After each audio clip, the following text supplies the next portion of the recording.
to teach us how to be suffering, the thing with in birth and death, and quickly realize the hunger. Whom then I know something, be true how holy God, nhất thiết chúng sanh, trên chuyên điều pháp luật, giáo đạo ngã môn, như hai điều sanh hóa lý cố đà ra, tôn chứng vô sanh.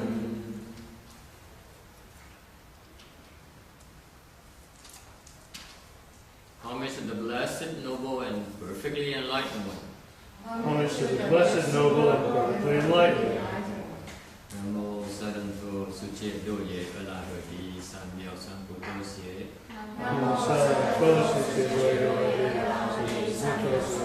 Sư Nam mô Đạc Đạc Tha Tô Ya Đa Ya A La Ha Đề Tam Niệm Tam Bồ Đà Tọa.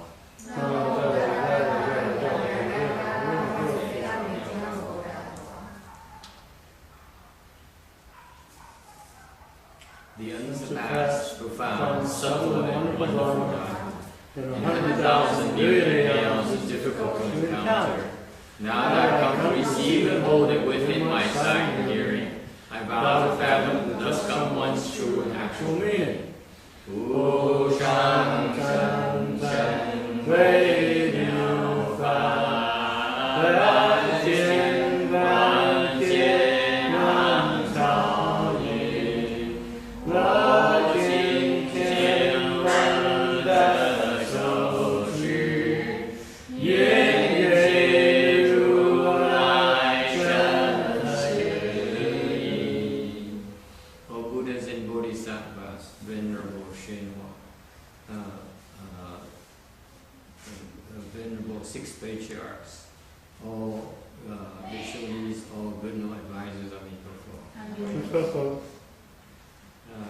Chư Phổ菩萨lưu chủ sư phụ sang là各位比丘尼、各位上师师弥陀佛，kính thưa chư Phật Bồ Tát, kính thưa Lục Tổ, kính thưa Hòa thượng Tịnh Hóa, kính thưa quý sư cô và quý vị thiện sư thích A Di Đà Phật.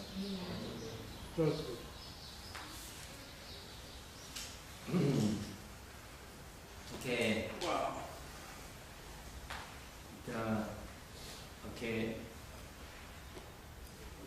The people in the back room who are, unless you have some matter of life and death, you should be out here listening to this Dharma here. Nothing else is that important. Everything else can wait.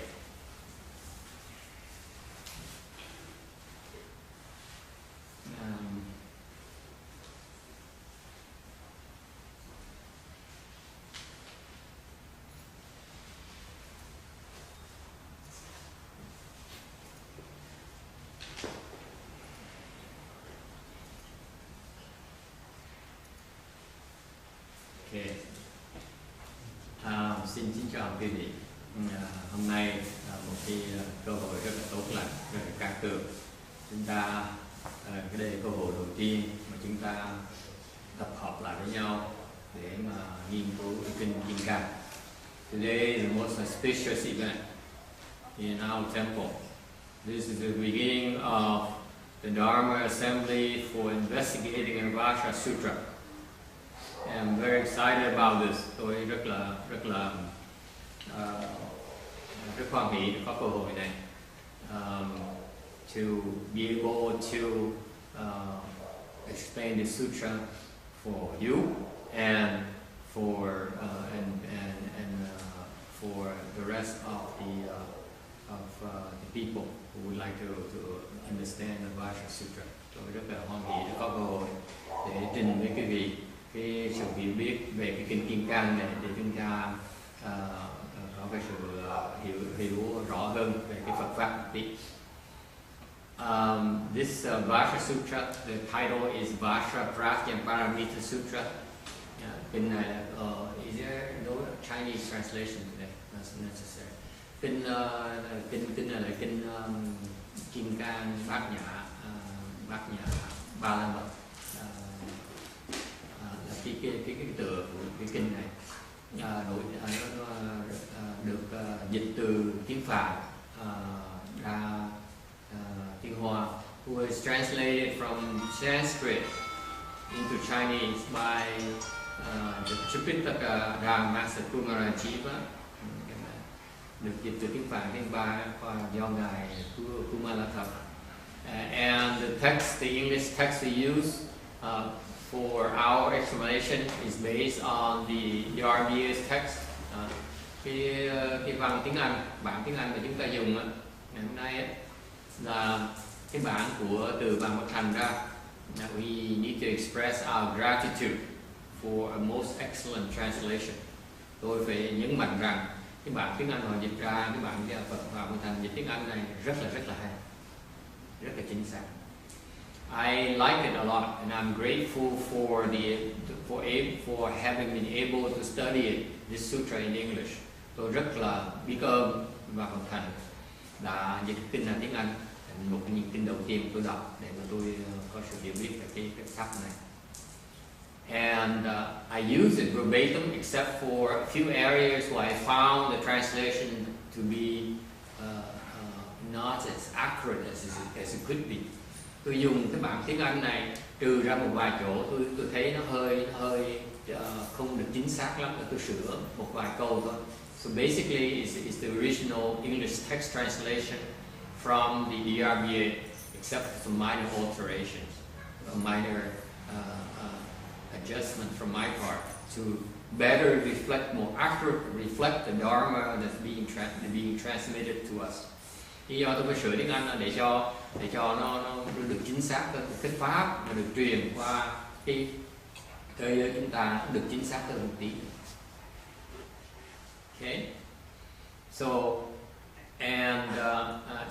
I'm trying to explain the sutra to help make it easier to understand this sutra. This is one of the more difficult sutras to understand. Đây một những cái kinh rất là khó hiểu. And we try to put it in terms that will make it easier for you to grasp its principles. Chúng tôi sẽ cố gắng dạy những cái gì để quý vị hiểu được những cái pháp lý này. Okay, any questions so far? So today is very important event for our temple. What is the objective? Cái mục tiêu của cái này là gì? We study this sutra to help you develop prajna wisdom. Cái kinh này mình nghiên cứu để mình phát huy cái huệ bát nhã của mình, huệ bát nhã huệ của Phật. Prajna wisdom is the wisdom of the sages, of the Buddhas. So as we investigate this sutra here, you planted the seeds to accomplish the Buddha wisdom. Tại khi chúng ta nghiên cứu kinh này, thì chúng ta đang trồng cái dụng tử để mà thành tựu cái trí tuệ Phật của chúng ta. All of us, okay, including me, không phải riêng cái vị không mà tôi cần trồng cái dụng tử đó luôn.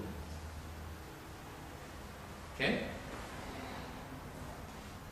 Another reason for this sutra is to destroy the ego. Một cái lý do khác, một cái mục tiêu khác của cái kinh này là để phá cái ngã của chúng ta. People here often ask me, có nhiều người hỏi tôi hoài, làm sao mà con diệt được cái ngã của con? Cái ngã là cái ego đó, cái bản ngã của mình đó.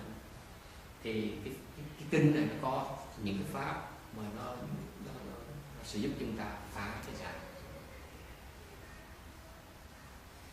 Buddhism centers around destroying the ego. Cái Phật pháp đó chú trọng về cái sự phá ngã. Cái trung tâm của Phật pháp là thành tựu cái phá ngã. Okay. The number 3 reason third objective for investigating the sutras principles. Cái mục tiêu thứ ba của kinh này, giáo lý kinh này là để đổ những cái chấp trước của chúng ta. If you investigate the sutra, you'll be better able to sever your attachments. Okay? You'll be able to lighten your load. Cái chấp trước là cái mà làm chúng ta khổ sở. Cái gì mà đoạn ngại, chúng ta đoạn chấp trước chừng nào thì càng bớt khổ chừng này, tức là càng sướng, càng có cái cơ hội sướng hơn chừng này. So the more attachments you can sever, the happier you become. In Buddhism, our approach is different from the worldly approach. Bên Phật pháp chúng ta có cái quan điểm khác. Cái người đời, cái pháp thế gian á, như mấy cái pháp khác, những cái tôn giáo khác, thì người ta chú trọng về cái hạnh phúc. The other religions center focus on happiness, and they go to great lengths. Not only the other religion, the other teachers, the other Buddhist teachers as well. They expound on with great lengths on happiness. Không phải những cái tôn giáo khác, mà những cái vị thầy Phật giáo cũng vậy. Ra rất là nhiều người ta bỏ thì giờ ra ta giảng cái việc làm sao mà được hạnh phúc, sống làm sao để mà mình được hạnh phúc, để mình sung sướng, mình có được khoái lạc. A lot of teachers will preach you, give you a sermon on how to be happy, what you need to do to attain happiness. Mahayana approach is different. Cái quan điểm về Đại Thừa thì nó khác. We don't encourage you to pursue happiness. Cái Phật giáo Đại Thừa không chủ trương là quý vị phải nên đeo đuổi hạnh phúc. We discourage you from pursuing happiness actually. Sự thật đó là chúng tôi khuyên quý vị không nên chạy theo cái hạnh phúc, không nên tìm cái sướng. Because the happiness you're pursuing is but an illusion. Tại vì sao? Tại vì cái hạnh phúc quý vị thấy đang tìm cầu đó, thiệt ra chỉ là một cái nó thiệt ra nó là huyễn, thiệt ra không phải là hạnh phúc. Cái hạnh phúc đó nó vừa khổ và vừa sướng. That the happiness as expounded by the other teachers is consists of both pleasure and displeasure, pleasure and suffering.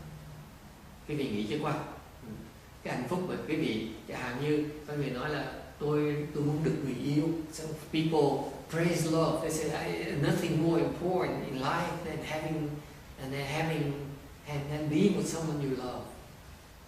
Okay, so you find someone you love. Quý vị gặp được người thương yêu của mình. And you get married and you make babies. Xong quý vị cưới nhau xong đẻ con ra. And then you, in the process of being happy, having your happiness, it actually centers around making each other miserable. Thì ra khi mình sống với nhau vậy, mình không cách nào tránh được là mình làm khổ nhau, mình cãi cọ nhau, mình cãi vã nhau. See, Charlie is exercising the young girl. Good. Very good. Charlie's pretty good. Look at her. Charlie is walking the girl. So the happiness, as worldly people see it, okay, in marriage, in finding someone you love, the love that the people praise so much is actually one part love and 9 parts making each other miserable. Thì thật không biết cái vì sao, cá nhân tôi thấy cái tình yêu tình thương ái tình của mình, tình thương của mình là một phần hạnh phúc, 9 phần là làm cho nhau điêu đứng. Any questions or comments? See, I lost one person already. Mới nói chuyện tình yêu thương một cái người ta bỏ ta đi ngay tức. two people I left. I lost already. Mới nói chuyện yêu đương một cái là hai người bỏ đi rồi. Any questions or comments about this? This is very important. Think about the difference between Buddhism and the non-Buddhist teachings. Cái này nó quan trọng lắm. Cái người mà bên Phật giáo Đại thừa mình không chủ trương chạy theo cái hạnh phúc, hoàn toàn không chủ trương chuyện đó. Cái người mà những cái tôn giáo khác á, những người mà không hiểu Phật giáo mới dạy về cái tình thương. Sự thật là vậy. Yeah, you can take Charlie. Charlie will walk you. Okay. Any questions about that? Tại vì cái tình yêu, cái hạnh phúc, cái tình yêu mà người thế gian theo đuổi đó thiệt sự quá cái khổ. Because to the true Buddhists, we see love or that kind of love is actually suffering. Đó là cái khổ. Mình thương một tí thôi, mình thương người ta ở gần bên cạnh người ta thì sung sướng, dễ sợ lắm. Và khi mà tách nhau thì nhớ nhung nhau, đó là cái khổ. Gần nhau thì cãi lộn, sướng tí xong cãi lộn, xong rồi tách ra thì hạnh phúc hơn. Đời nó mâu thuẫn dễ sợ. Life is so full of what's motto in English? Contradiction. Life is so full of contradiction. Nó mâu thuẫn quá nhiều. Mà mình cứ theo nhau, theo cái rủ nhau mà đi chạy theo cái ái tình, chạy theo cái hạnh phúc. Mình không biết ở đó thật sự là cái khổ, không phải là hạnh phúc, không phải là sung sướng.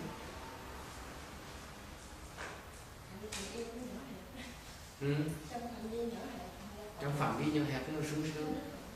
Nhưng mình cứ nhắm mắt, mình không chịu nhìn cái khổ, cái cảnh khổ của nó.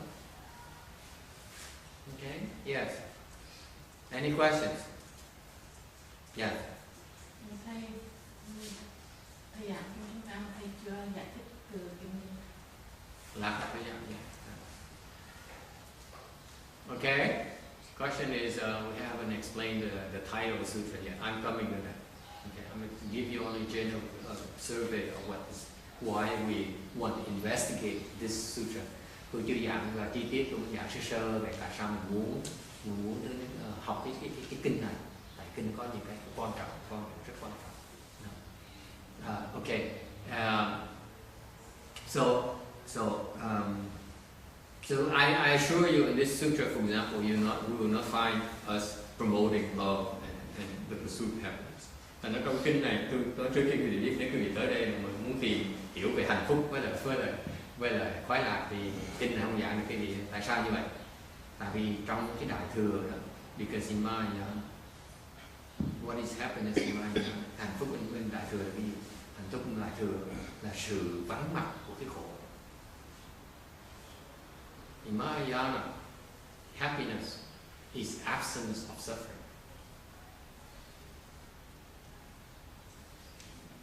Okay?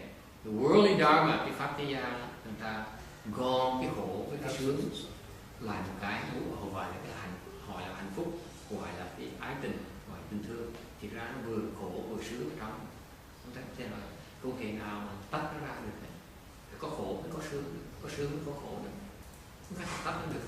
It's impossible to separate suffering from the pleasure. Okay, so in Mahayana, we are more direct. We say, if you want to know true happiness is the absence of suffering. Thành viên Đại thừa nói rằng cái sự hạnh phúc chân thật, okay, là cái sự vắng mặt của cái khổ. Thành là thay vì đi kiếm cái hạnh phúc, therefore instead of pursuing happiness, we find ways to get rid of suffering.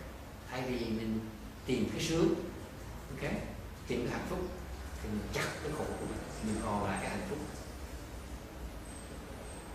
That's why it's called true happiness. Vậy nó gọi là cái hạnh phúc chân thật. Okay, number 4. Cái điều thứ tư.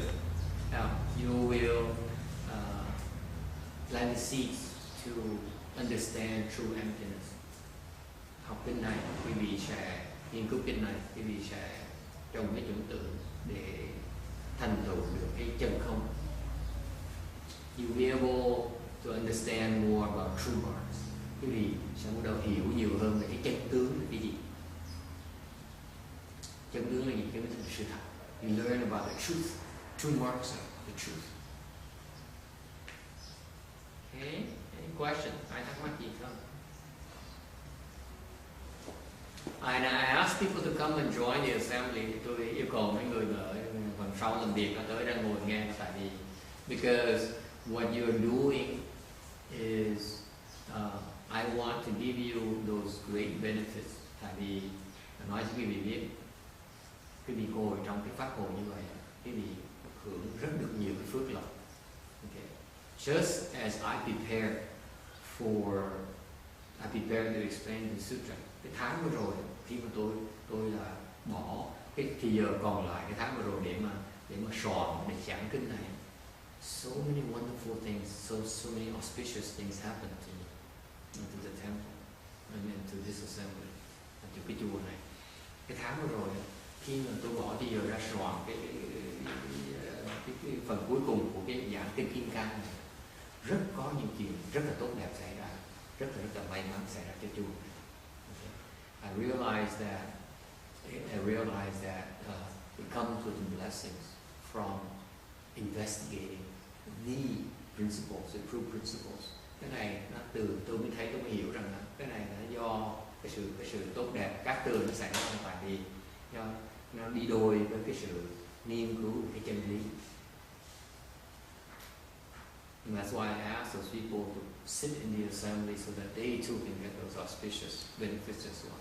Thành tôi muốn những người mà thường thường tôi có mấy đứa học trò ở sau nó làm việc tại chùa nhiều việc, có nhiều giấy tờ này nọ phải lo. Anh luôn muốn là họ ngừng vài tiếng đồng hồ nghe cái kinh này để ngồi để mình nghe, ngồi để hưởng cái lợi ích rất là lớn lao. Okay. So you should encourage your friends as well to come and just sit in the assembly. Không cần hiểu, chỉ ngồi nghe đó, ngồi đó sẽ hưởng phước. Okay? Any question? Ai thắc mắc gì không? Okay. What are the principles involved here? Okay, những cái lý thuyết đại khái là gì? This sutra is about not. Có 8 cái bất. Okay. Bát bất chứ không phải bất.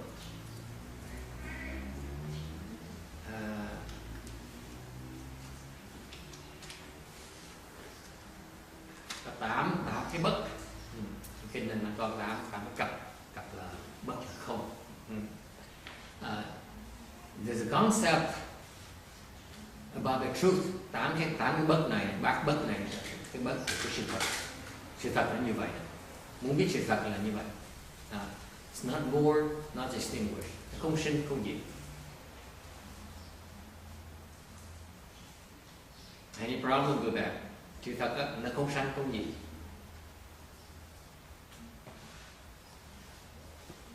Okay.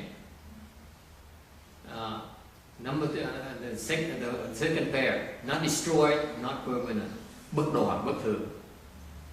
Sự thật là như vậy.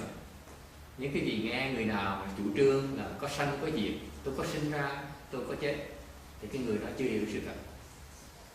Kim, for example, Kim says, I'm here. Okay? That means I was born. I'm here. Man, you don't know the truth yet about yourself. Nhưng mà nói mình có ngày hôm nay ở đây, có cái thân này, có nghĩa mình sanh, okay? Mình sanh ra. Thì cái người này có cái tư tưởng như vậy, người này chưa thấy được sự thật. If you still believe that you exist today, then you haven't seen the truth yet. Nghe cho rõ bây giờ, không nói cái gì sai. Remember the two Asura girls. We're not saying you're wrong. We're just saying that you don't understand yet.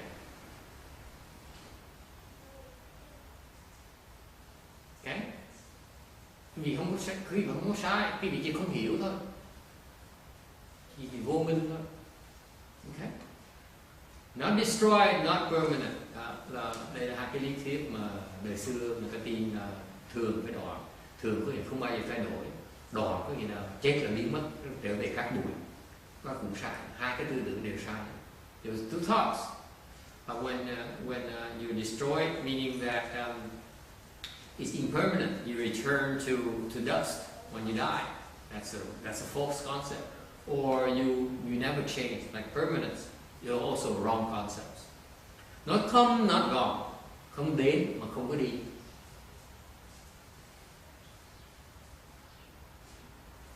Okay? Bắt đầu khó hiểu chưa? Now it becomes a little bit more difficult to understand. Không đến, không đi. Okay? Rõ ràng ngay nếu mình lái xe tới chùa sao không đến được? Sau khi nghe cái giảng kinh xong mình sẽ phải đi về nhà. Sao không có đến, không có đi? Okay. This is not referring to you. Mình đang nói chuyện như người vô minh như chúng ta. Mình có đến có đi. Cái người mà có giác ngộ rồi, cái người hiểu rồi đó, người ta không thấy đến, không thấy đi. Cái này là cái chứng minh đấy, khi còn thấy còn đến chùa, còn về đi rời chùa mừng lắm. Bây giờ về đi ăn tô phở cho nó đã. Đi ăn cà lem. Là mình thấy đến, mình thấy đi. Thế có nghĩa mình vẫn chưa thấy được sự thật. Cái người mà thấy được sự thật, cái người bị giác ngộ rồi đã không còn thấy đến, không còn thấy đi. Okay? These are the checkpoints for you to see where you are. Cái này cho những cái vị thấy mình đang ở chỗ nào. Okay? Not one, not different. Bất nhất bất nhị. Nghĩa là sao? It means that we are different. Okay? Mình không khác nhau, mà mình cũng phải là một luôn nữa.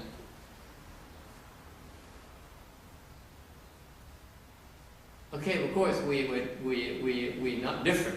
Sao mà nghĩ là mình không giống nhau được? Rõ ràng mình ở một bên ngồi đàn ông, một bên ngồi đàn bà, sao nó không khác được? Okay?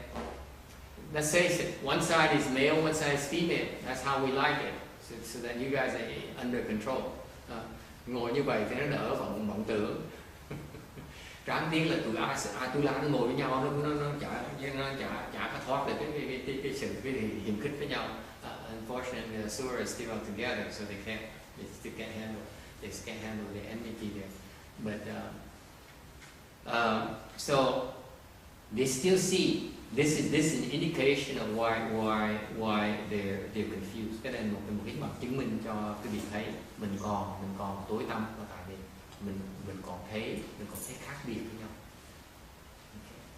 If you have the wisdom, you see that we all the same. Khi quý vị thực sự mà có trí huệ, quý vị sẽ thấy rằng chúng ta là một thôi.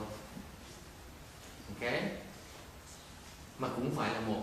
And yet we not one. Not one in the sense that we are just one. No, we are one substance. Nên nói một là cái thể của mình là cùng một thể. Okay? Any questions? Ai thắc mắc gì không? If you one day say you decide, oh, I'm enlightened already. Những người mà nói tự xưng mình là giác ngộ đó. Okay, all you have to do is give them this slide here. Cái này tôi cố ý đặt cái này ra để cho quý vị giúp những cái người mà nói là mấy cái người thầy mà nói là tôi là giác ngộ rồi đó. Hỏi thử thầy có thấy là sanh có diệt không? Thầy có thấy là đoạn có thường không? Thầy có thấy là đến nó đi không? Thầy có thấy là một với là hai không? Okay. Nếu mà bất cứ cái vị còn thấy một trong 8 cái này á, là cái vị vẫn còn vô minh. If you still are subject to these 8 items, then you are still confused. Meaning that you don't know what happiness is like. Có nghĩa là quý vị chưa biết thực sự hạnh phúc là cái gì cả, quý vị chưa thấy được. Questions? Ai thắc mắc gì không? So the question, someone might ask, should I marry or shouldn't I marry? Có nhiều người nói, tôi có nên cưới hay tôi không nên cưới? What kind of person is this? Confused like hell. Có người mà hỏi thầy, thầy, con có nên cưới chồng hay không nên cưới chồng? Người hỏi này á là hoàn toàn vô minh, chưa thấy được sự thật. Thầy sẽ trả lời, con cũng không cưới mà con cũng không cưới. Okay, any questions? Yes. I'm not getting the not come, not gone. What does it mean? Right? Exactly, what does it mean? Did you explain what it meant? Because I didn't understand what you did. Không, not come, not gone. Man, Randy understand that. Ông này có hỏi là không đến, không đi là sao, nghĩ là sao? Yes, Randy, go ahead. It's our conscious mind. It's always discriminating. It's either is or is not. And what it's trying to say is that when you get rid of that attachment, then you become free. Okay, you should eat some lunch. You missed it entirely. Yes, ông đang phải ăn trưa nhưng mà ông rất là lời trật. Anyone else? Not come, not gone. Không đến, không đi là sao? Sao không đến đi được? Tôi mới nói là mình mới lái xe tới chùa, xong lát mình nghe xong giải thích mình đi về, mình đi sao mà không đến đi được, có chuyện gì lạ vậy? Yes. Yeah. Giờ lại nói đi. Sư cô nói đi. Kính bạch thầy, cái câu đó là vô sở tuần đa diệt vô sở thứ khổ danh Như Lai đó, tức là nói về bản thể rồi. Bản thể thì nó đồng nhất, thì đâu nó không phải thuộc về pháp tướng, thì đâu có cái sự đến và sự đi. Ví dụ như là hư không thì không có thể nào như là hư không nó là bản thể, mình không có thể chặt hư không ra làm hai, mà mình đem hư không ở bên đông mà mình đem qua bên tây, rồi mình nói là hư không ở bên đông nó bớt, mà hư không ở bên phía tây thì nó nhiều hơn được. This is to reverse emptiness. When you take emptiness, you can't split emptiness and make it differentiate from east and west. She's close. Good move. Anyone else? Ai có ý kiến gì khác không?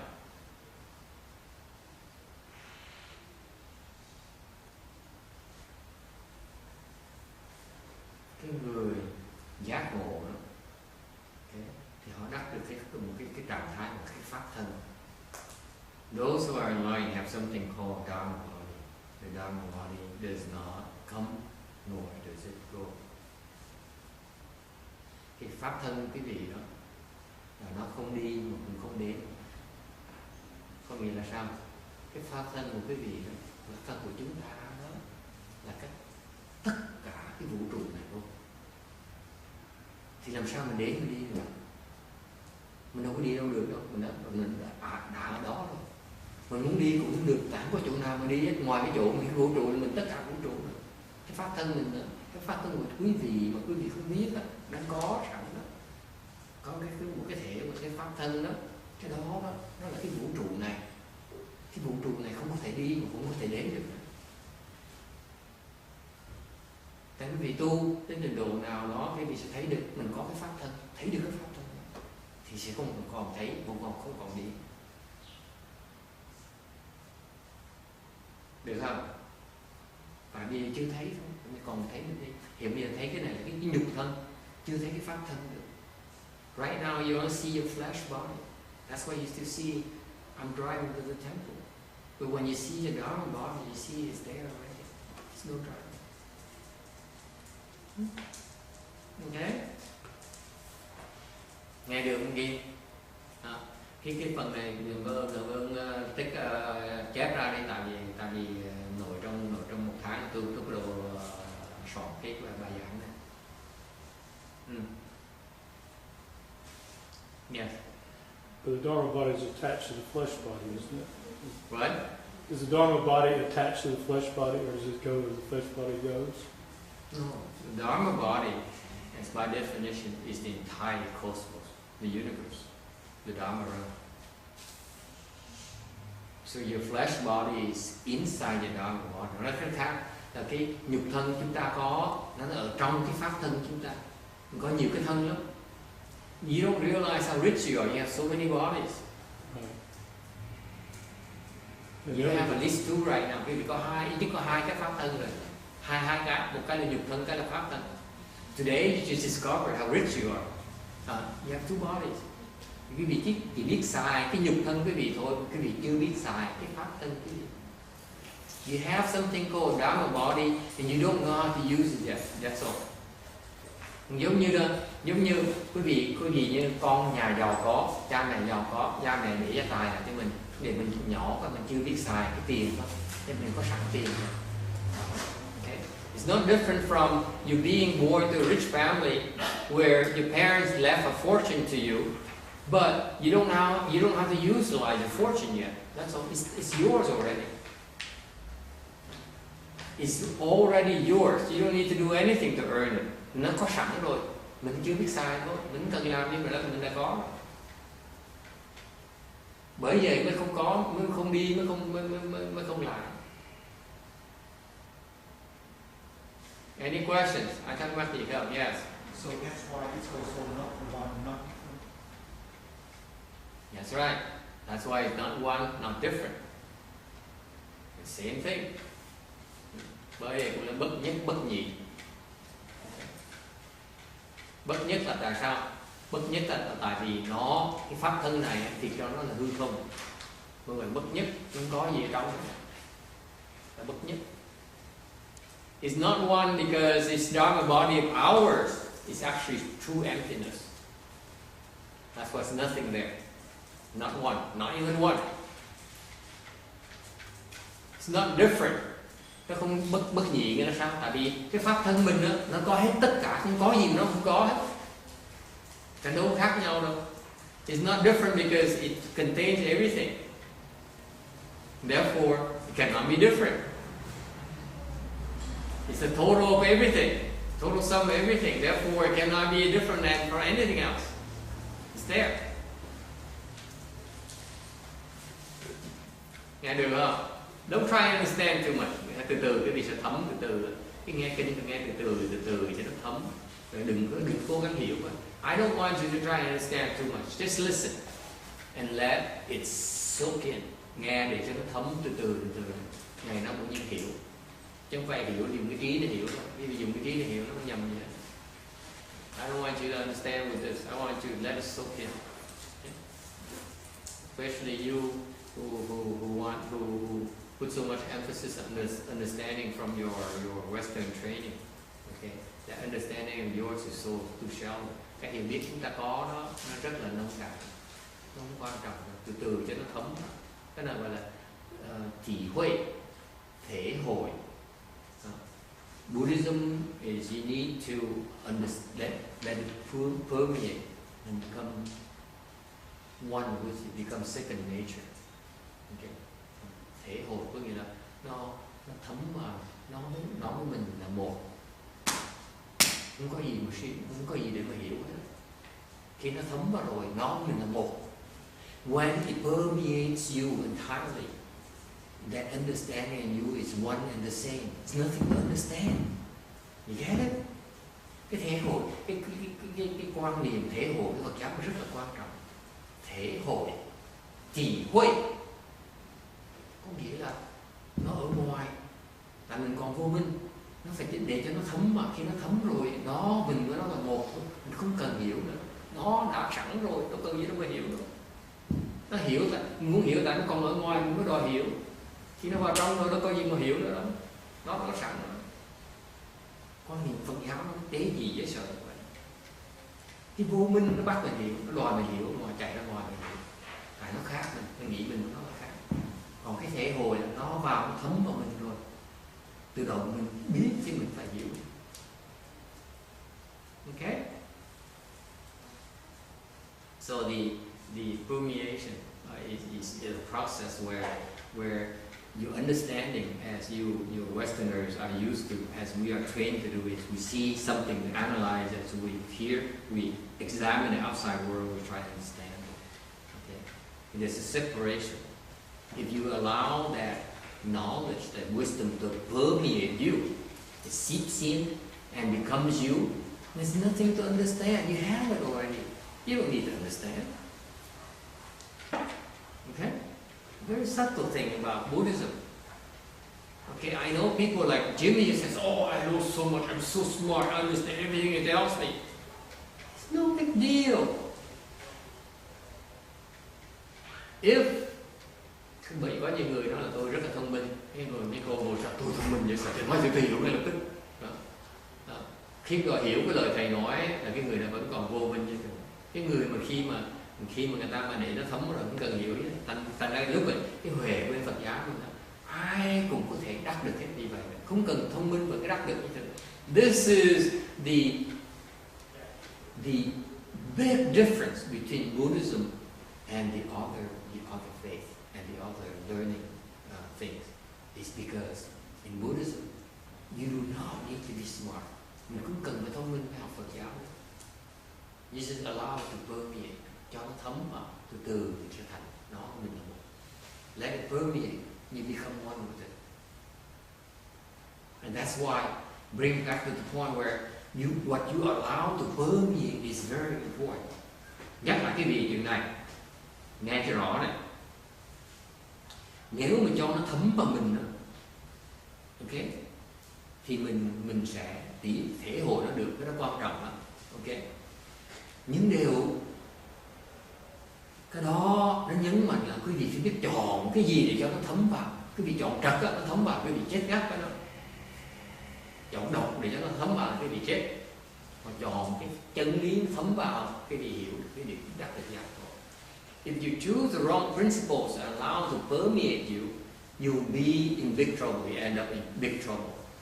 However, if you choose the right principles and allow the right principles to permeate, then you become enlightened. Quý vị sẽ giác ngộ. Tại vì chọn đúng chân lý để cho nó thấm. Muốn giác ngộ là phải chọn đúng chân lý.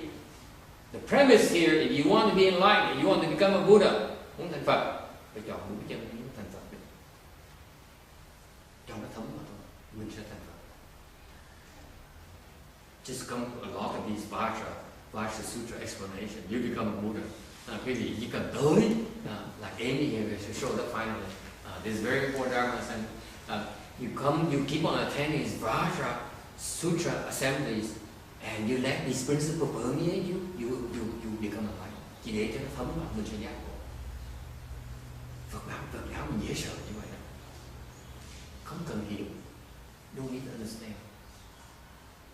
Kim Điền I'm not interested. Cái bài Kim Điền nói không, tôi là người thông minh. Cái gì mà tôi phải hiểu tôi mới tin được. Cái gì mà tôi hiểu tôi không tin được. She says, I'm too smart for you, monks, Buddhists. It has to make sense before I believe. Okay? Buddhism makes sense. We don't need you to understand. We don't need you to allow it to come in. That's all you have to do. Chỉ cho phép nó thấm vào thôi. Nên mình sẽ đi.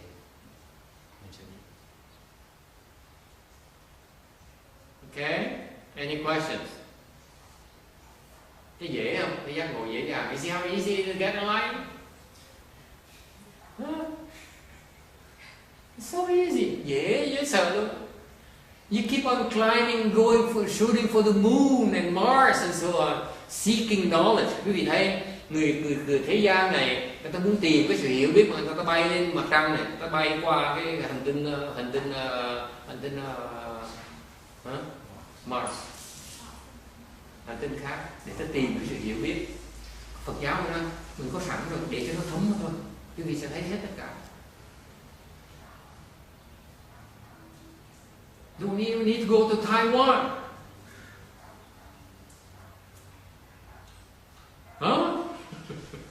And then get enlisted in the armed forces. I changed my mind now. Don't go to Taiwan anymore. Just send the wife to Taiwan. That hurt us. Okay, anyone else? Có ai người ta mắc gì không?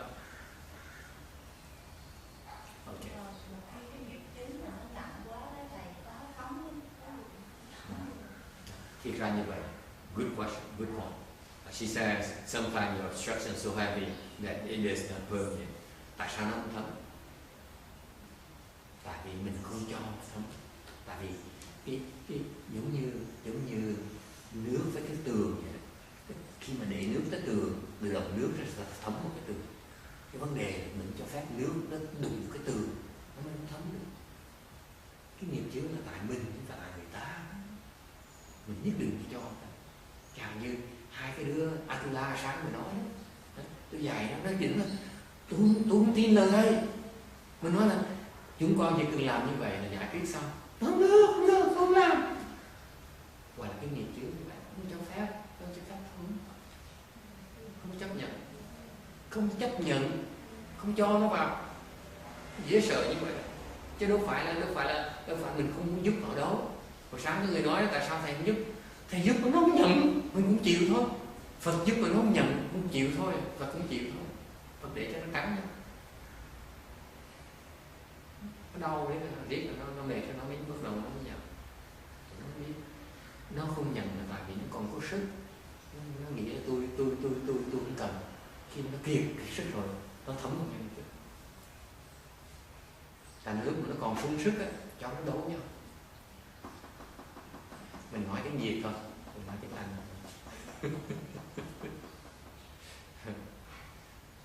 Oh, this is such an advanced Dharma. I should elaborate more on the Asura Dharma. I said this morning, you should listen to this morning's Asura Dharma. It's beautiful. An hour and 45 minutes of Asura Dharma. Sáng nay mình phải đề cái đề tài ngày hôm nay, sáng nay mình làm là cái pháp Atula, đặc biệt, rất đặc biệt. Rồi mới mình giảng thêm cái việc cái pháp Atula này là khi mà tụi Atula hồi nãy tiếng Việt rồi. What I elaborated on is the Asuras. When they're fighting, it's because they still have a full tank. Okay? When they have a full tank, when the battery is fully charged, they will not listen to you.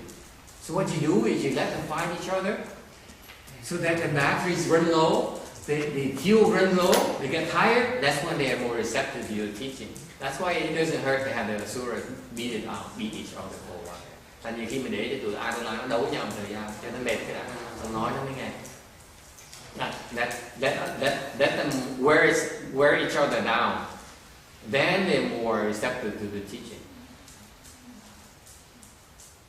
Hey, there's a Vajra Sutra explanation here. No talking, no private talking. Any question? Ai đang mắc gì không? I'm Asura Dharma. I'm so proud of it. It must be the Hawaiian influence. Ngày nay mình nghe cái pháp Atula hay dễ sợ. Chắc là nhờ đi Hawaii về đó. The inspiration must come from all these Hawaiian food that we ate. The papaya. Đi Hawaii ăn lưu ngon vậy sao? Ngon, thơm. I love the papaya. Okay, never mind. Going back to reality.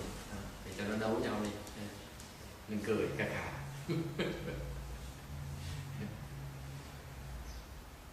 Chuột mắt vẫn nhắc vô được. I believe that even the lame, the one who lost a limb or become lost an eye, they still get enlightened either. They still can get enlightened. Mất mắt, chuột mắt hay là mất một tay cũng là mất giác ngộ được như thường. Để cho nó mất một mắt. Yes. Look at how happy Charlie is when he has attention from. It's a different animal. It's a yin and yang thing. Don't you understand? Thì cái này là âm với dương hợp với nhau thì nó tạo cái lực mới. Còn khi mà âm với âm nó đẩy nhau, nó trộn. As more involved, I want to get. It's a different Dharma. I don't want to teach you yet. Để tôi giấu cái này giải thuyết từ từ giải hết. Như là thầy có chuyện để mà giải cái gì buồn chết. Ai thèm tới nghe chuyện thầy giảng kinh. Okay, any questions here? Yes. Tính là thầy nãy thầy nói là muốn lễ hội đó, phải chọn cho nó đúng chân lý. Thì cái chọn này đó là mình không phải lấy cái trí mà chọn, mà mình phải chọn cái pháp hành, cái pháp hành. Con lấy ví dụ như là cái pháp hành đó, nó có nhiều cách. Mình quán chiếu. Đừng nói tiếp. Khi mà thầy nói như vậy đừng phí gì giờ. đi tập đường, đi càng ngày đi càng sâu, đi càng xa. Tập nghe, cô tập cái thói nghe lại cái. Tôi giúp cô là cô bớt cái chuyện đừng, tại vì cô lớn tuổi rồi, cô không thể là đi xa xong được lùi nó phiền, hết sức rồi, cái hết thì giờ, tôi chẳng có lại, cô mất thì giờ, cô đi xa. Mấy từ nhỏ cho nó phá nhau, tại vì nó còn một sức, tôi chẳng nó không được. Còn cô ngừng lại, nó đừng phí cái sức của mình, lớn tuổi rồi, biết xài sức cẩn thận. Okay. Tụi nít cho nó đấu với nhau cho nó vui, cho nó sức mẻ cho nó vui, cho nó học hỏi với nhau, cho chay lên nó mặn lên, đúng lại nhau.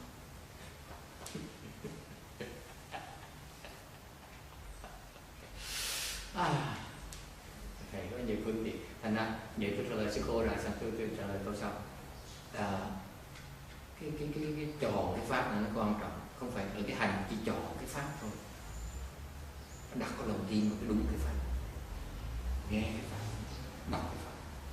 Cô đặt cái lòng tin vào cái pháp sai ấy, là nó bể hết tất cả, không có gì ra thành. Nó bắt đầu là cái pháp, chứ còn là cái hành.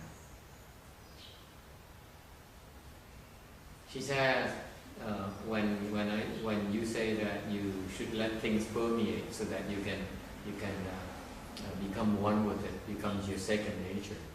Does it mean that does it mean that you need to be careful about how you go about practicing it? No, I said no. You stop. What I mean is that you need to select the proper dharma to allow it to permeate.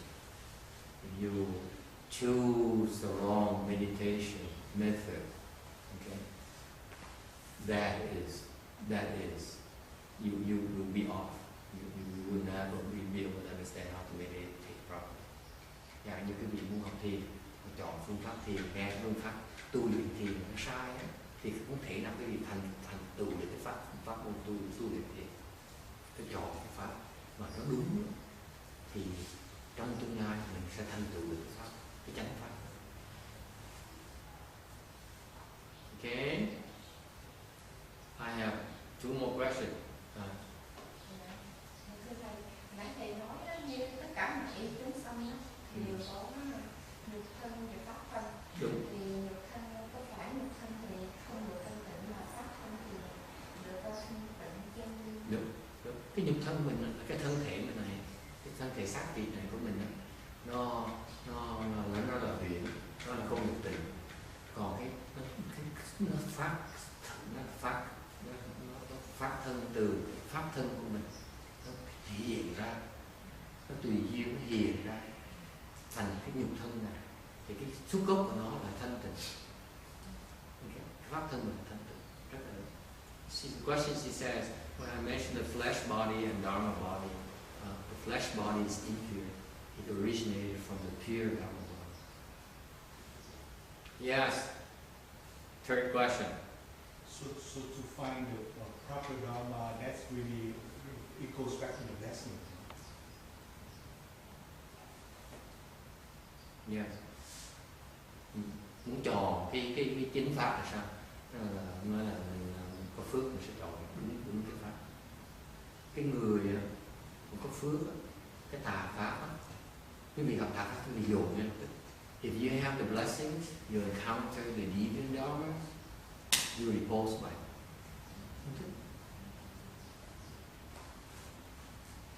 Không có hợp.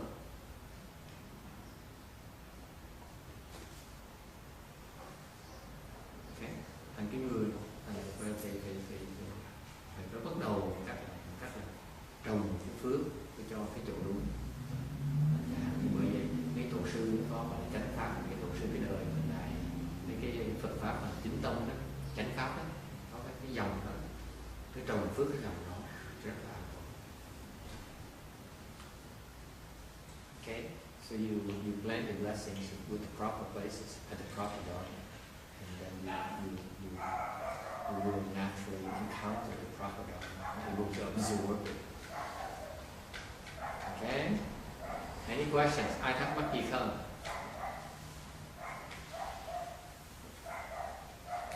Okay, fine. Slide number 4.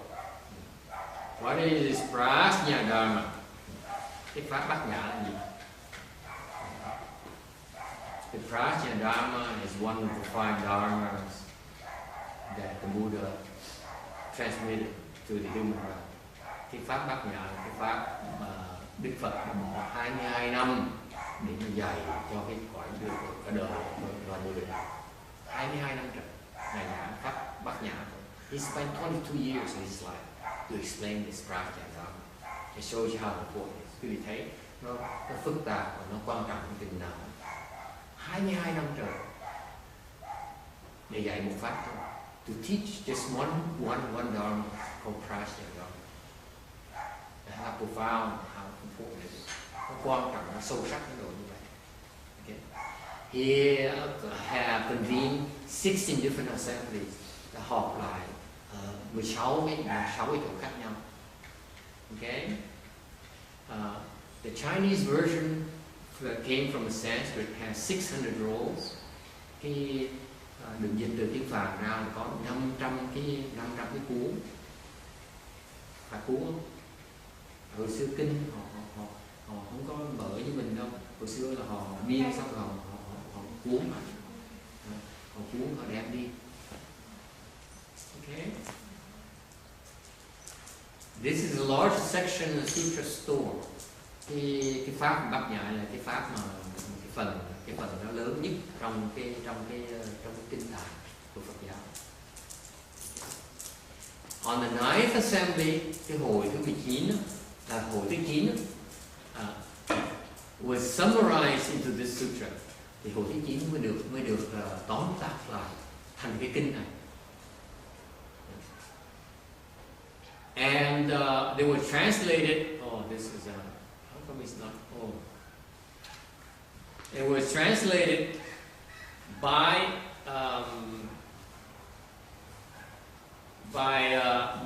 Kumarajiva, Dharma Master and his disciple. Thì cái kinh này là kinh tóm tắt của cái pháp bát nhã mà được ngài Kumara Phật với học trò của ngài này thông dịch vào từ tiếng Phạn thành tiếng Hoa. It has 5,837 characters, dịch ra thành 5,837 chữ Hoa. They contain the essence of Prajna Paramita, đã chứa đựng hết tất cả những cái tinh hoa của pháp bát nhã, không phải riêng cái tinh hoa pháp bát nhã mà tinh hoa của tất cả Phật pháp của mình. Là sao important này? Pháp nó rất là sâu xa, rất là rộng. Okay. Any questions? Phải thắc mắc gì không?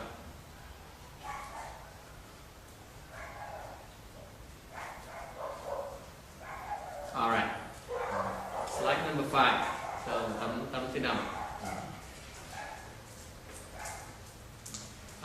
What is the key teaching? Cái giáo lý quan trọng chính là gì? It says that thus come one wisdom and a light nature is revealed in everyone. Cái Như Lai, cái trí huệ Như Lai và cái bản thể, cái bản tính, cái bản thể mà giác ngộ của Như Lai đó, nó có đầy đủ trong tất cả chúng ta.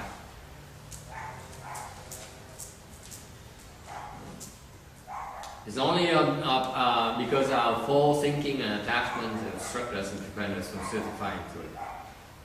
Lý do chúng ta có sẵn rồi, lý do chúng ta chưa được chứng nó chưa được là tại vì chúng ta còn quá nhiều vọng tưởng và còn quá nhiều chấp trước. Vì vậy mới không có thể chứng đắc được cái trí huệ của Phật. Nói cách khác, từ này có người nói đó, mình bị cản trở, mình bị tối tăm, chứ phải mình không có, mình đã có rồi, mình chưa biết xài thôi. In other words, you have it already, you just don't know how to access it. It's in your hard drive, nó có sẵn trong cái điện não trong đầu này rồi. That's why right now it's covered up by your Asura nature. Chẳng hạn có nhiều người có sẵn cái Phật tính rồi, nhưng đều hiện giờ nó bị cái tính, cái bản tính tạm thời của Atula đó, nó làm tối tăm đi, thành nhất định không biết xài thôi. Okay. Any questions? Ai thắc mắc gì không? In other words, we all the same. Nói cách khác, chúng ta đều giống nhau hết, không khác gì hết. We all are replete with Buddha nature. Mình có đầy đủ Phật tánh. Mình chỉ chưa biết xài thôi. The only difference between us is that the person who learned to use it first is the winner. Cái người mà biết xài cái Phật tánh trước, người đó thành công trước. Chứ trước sau mình cũng sẽ thành công. Tại vì sao? Mình có sẵn, mình đâu có mất gì đâu. Remember, we all replete with that. So it's a matter of utilizing, the sooner the better. That's all. Có sẵn nó rồi, biết xài thì mình càng sướng sớm. Còn không biết xài mình cũng tiếp tục khổ thôi. Mình tiếp tục đấu tranh với nhau. If you don't know how to use your Buddha nature, you keep on fighting with your asura enemy. Okay? Any questions?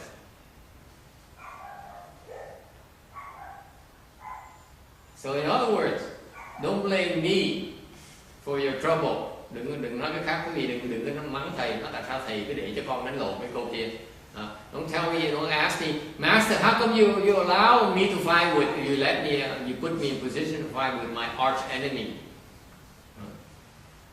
That's because you keep on blaming others. Cứ tiếp tục trách người khác thôi. It's a nature of ignorance. Mình đó là cái vô minh của mình. Mình cái trách người khác, cái vô minh của mình thôi. You choose your own fight. I didn't ask you to fight. I just put you next to your enemy. I didn't tell you to fight. Tôi chỉ để hai người địch thủ bên cạnh nhau, tôi đâu vì họ đấu với nhau đâu. It's not my fault. Không phải lỗi tôi đâu. Yes it is. Yes it is.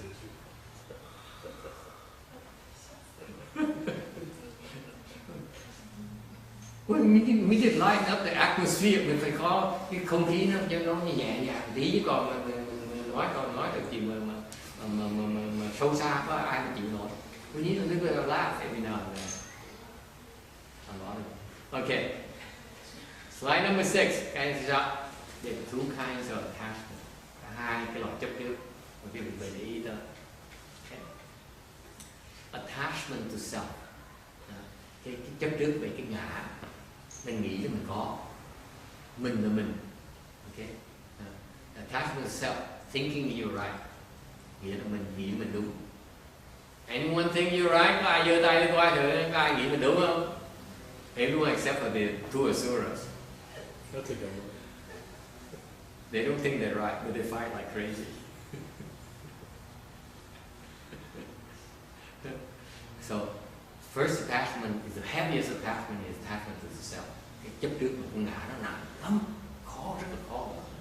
Very difficult to undo the self-attachment. Okay? And number 2, dharma attachment. Cái thứ nhì là cái pháp chấp. Có nghĩa là sao? Là mình chấp về cái hiểu biết của mình. You attach to what you know. For example, you go to school. Quý vị đi học. Okay? You learn something from school. You say, I know. Học cái là biết, tôi biết. I know how to count. Tôi biết đến. Okay. Vì cái mình biết cái đó nó sẽ cản trở cho nên sau mình không thể gặp. That knowledge you're so proud of right now is the same obstruction that will prevent you from getting enlightenment. Nói trước cái gì nghe. Cái mà cái khó cái gì mà rất khó khăn đó, là cái chấp trước vào cái sự biết của mình. Như sư bà này, tôi 50 năm cho tôi 50 năm mà tôi hiểu biết bao nhiêu Phật pháp. Cái đó là vì cái tư tưởng đó mà không thể giác ngộ. Nó dễ sợ như vậy. Con đâu có nói gì đâu. Tôi tưởng tượng vậy thôi. Cái người nào mà có sự hiểu biết là cũng có sự hãnh diện với cái hiểu biết của mình. Cái đó là cái chết của mình. Cái đó là cái kẹt của mình.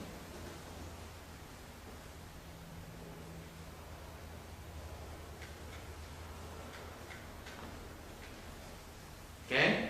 So, the self-attachment manifests in a form called affliction obstruction. Vì cái chấp ngã đó thì mình bị phiền não.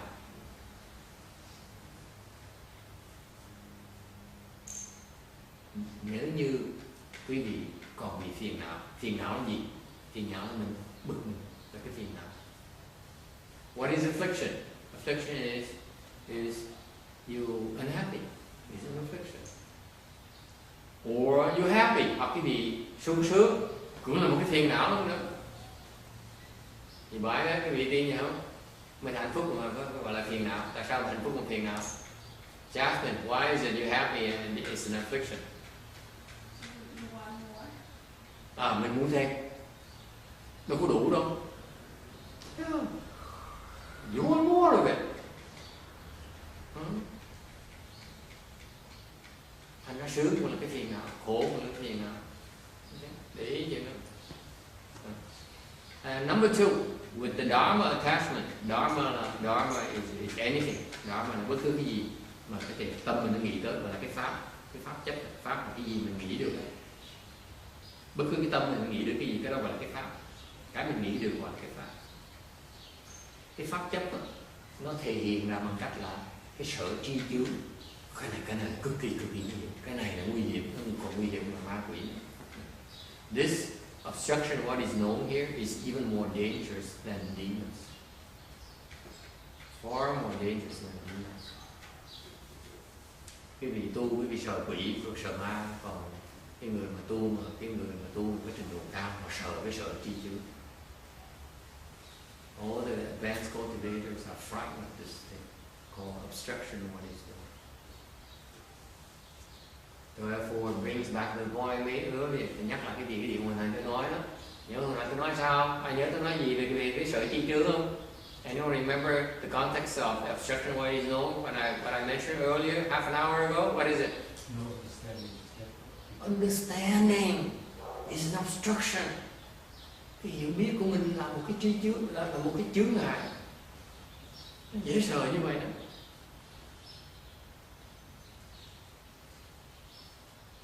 Có nghĩa là sao? Tại sao biết mà thành cái chướng ngại? Why is it knowledge becomes an obstruction?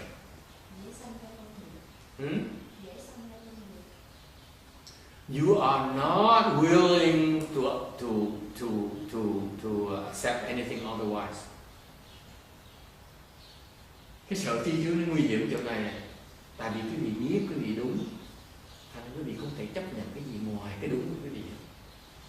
Nó dễ sợ. Tôi đúng mà, thầy mới là sai, tôi mới là đúng. This is what's so dangerous about the obstruction. What is no? When you have this obstruction, that means that you know you're right. Okay? You have all the proof in the world you're right. And therefore the master is wrong. And therefore you're not willing to accept anyone else's viewpoint. Không thể chấp nhận cái gì ngoài cái tư tưởng.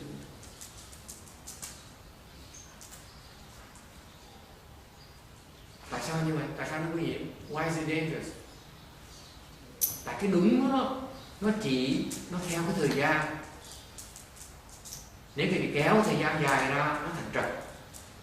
Dạ, như quý vị nói là quý vị tôi là có cái nhục thân này, 100 năm nữa thì còn cái nhục thân này không? Nó còn được. Xong nó đúng được. Nó đúng bây giờ tạm thời thôi. Mà nhất định gọi là tôi đúng.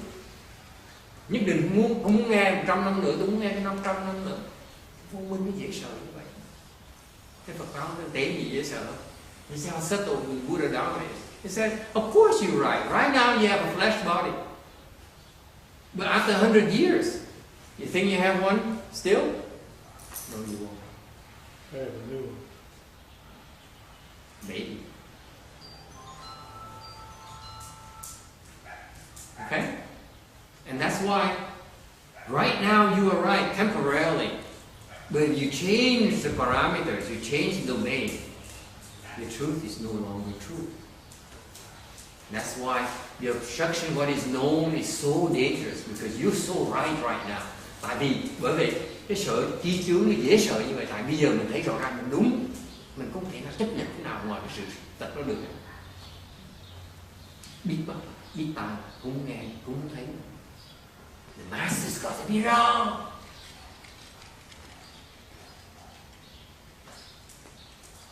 The Buddha must be wrong. Mình thấy đúng rồi. Phật có sao biết, mình rõ ràng cái trước mặt không biết. Dễ sợ như vậy.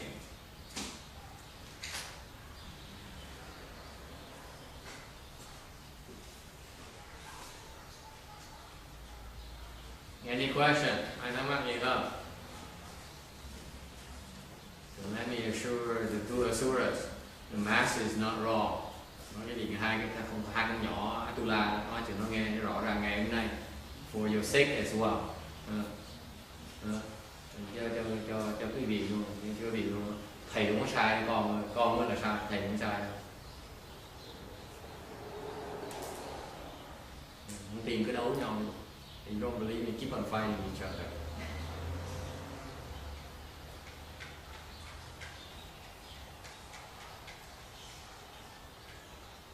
Yes.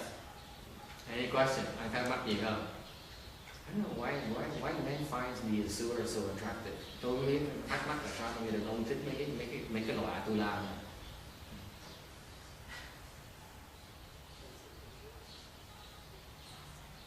And this is like the goddesses, they're more interesting. Những cái tụi tiên nữ nó hay hơn, chứ còn tụi Atula cái dây đâu. I find them so I find them nothing special. Yes, Jimmy. We lack blessing to see them, so we only can find the next best thing. Yeah, you stupid. Snap out of it. There's plenty of fish in the ocean, man. Phủ phàng vậy trời. Plenty of goddesses. Biết bao đủ bao nhiêu như thiên nữ trời, như mê nữ Atula. Khùng. There's plenty of goddesses that you can fall in love with.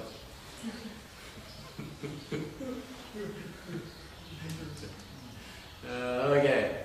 Enough of the Asura Dharma. Today I'm so proud. Ngày này mình thánh gì vậy sợ? Giảng một cách thấm sâu. You should listen to this morning's Asura Dharma. It's beautiful. Oh, I'm so proud.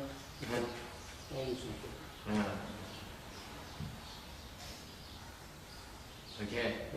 Any questions? Ai thắc mắc gì không? I'm inspired. I mean, that's how I influence. Number 7. Cầm thứ 7. Tại sao giảng kinh bây giờ? Why am I explaining sutra? Tại sao giảng kinh này làm cái gì?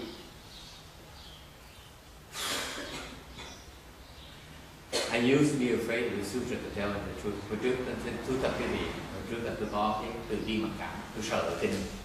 I was scared of this sutra. I used to read it. Hồi trước tôi đọc cái kinh này tôi không hiểu. I read Master Srinivasa's explanation of the sutra in English. Tôi đọc cái kinh Kim Cang này, thì hóa dạng tiếng Anh đó, tôi đọc tôi không hiểu. I read it many times. I couldn't get it. Tôi đọc nhiều lần tôi không hiểu nổi. And at the same time, this sutra is very popular.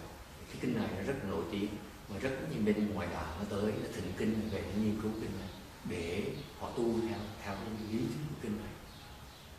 Đạo giáo mấy cái tụi mà yoga, mấy tụi mà khí công này nó tới nó nghiên cứu cái kinh này, cái giáo lý kinh này để nó về nó bổ túc cái nó không hiểu cái phần kinh nó dễ sợ như vậy, kinh nó sâu dễ sợ. So many externalists, they would come to the Buddhist temples and they get the sutra and bring it back and they investigate the principles contained in this sutra. Okay, and so it made me feel very insecure. Nó tôi rất tự ti mặc cảm. Tôi đọc kinh hỏi đọc khối được tới mà không hiểu gì hết. Thành ra tôi sợ. So I became fearful of the sutra, to tell them the truth. I was afraid that if I ever sit up here explaining Dharma, tôi sợ cho nào, sợ là nếu tôi sợ một ngày nào đó tôi dám ngồi đây mà giảng pháp, có người hỏi một cái lý thuyết về kinh Kim Cang này, tôi trả lời không được. I was afraid people asked me about the principle of this sutra. I would not be able to answer. Mà tôi sợ không đủ sức mà trả lời. cái người xuất gia chúng tôi là phải giảng pháp.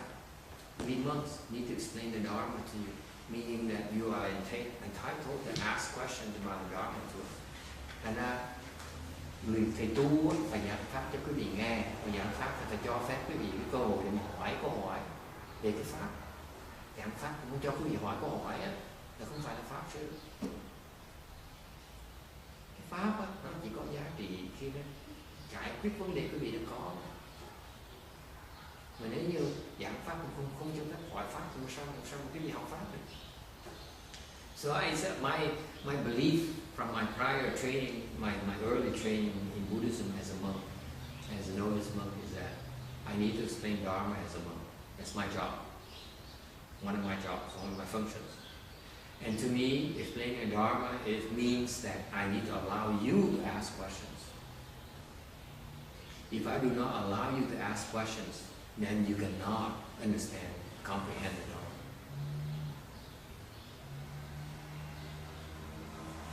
And that's why I made sure in all our Dharma assemblies you have plenty of time to ask as many questions you like. Anh mở trong những pháp hội chúng ta, quý vị khá hồ hỏi câu hỏi. Và vì hỏi như vậy mới hiểu được cái pháp. The Dharma is supposed to serve you. Cái pháp là để phục vụ sự hiểu biết của quý vị. Chứ không phải cái hiểu biết của tôi. Anh quý vị hỏi câu hỏi mới hiểu được. And you need to ask questions for you to see how it applies to you. Okay? So I was frightened of this Dharma, to tell you the truth. Tôi là tôi khổ sở với sự tại mất khổ thẹn, mình không hiểu nổi kinh, mình sợ. I tell you, I was afraid I would not make the cut as a monk. Lúc đó tôi rất là hổ thẹn, mình chưa đủ sức mình giảng pháp, mình xứng đáng là người thầy. Cho nên tôi sợ như vậy, tôi sợ kinh như vậy. I was afraid of this sutra. One of the sutras I was afraid of. Because if I could not understand the principles contained in this sutra, then I do not deserve to be a monk.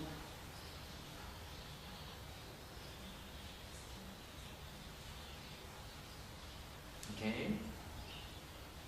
And luckily for me, may mắn cho tôi là sau tu một thời gian rồi bắt đầu hiểu được cái kinh này. And lucky, tôi may mắn ở chỗ, I was lucky that after a long time of cultivating, all of a sudden, one day I began to understand the principle. Tu một thời gian này, tối tâm mặt mày không biết cái gì hết, nhìn cái kinh là mà sợ, không dám. Cuốn kinh này trong thư viện của tôi, trong cái chỗ nhà tôi ở, có mấy kinh phần kim cang này, không dám nhìn luôn. In the section, the Rajasutra in my bookcases, I don't dare look at Rajasutra section. I was frightened. And all of a sudden, after several years of cultivation, one day I suddenly began to understand what this means. Bỗng nhiên một ngày đó, bỗng nhiên hiểu this. This ties back to what I told you earlier. Tôi nói là cái gì để xem xét cái gì để chưa thấy là cái kinh nghiệm tôi như vậy. Tôi nói cái gì từ kinh nghiệm và nói có tầm bậy là nó nói sắc rồi. Tôi mấy năm đầu tôi có nghiệm thì tôi cứ đọc thôi, cho nó thấm thì mới thể hộ. Tôi hên ở chỗ là tôi cho cái pháp này thiên hóa giảng sống.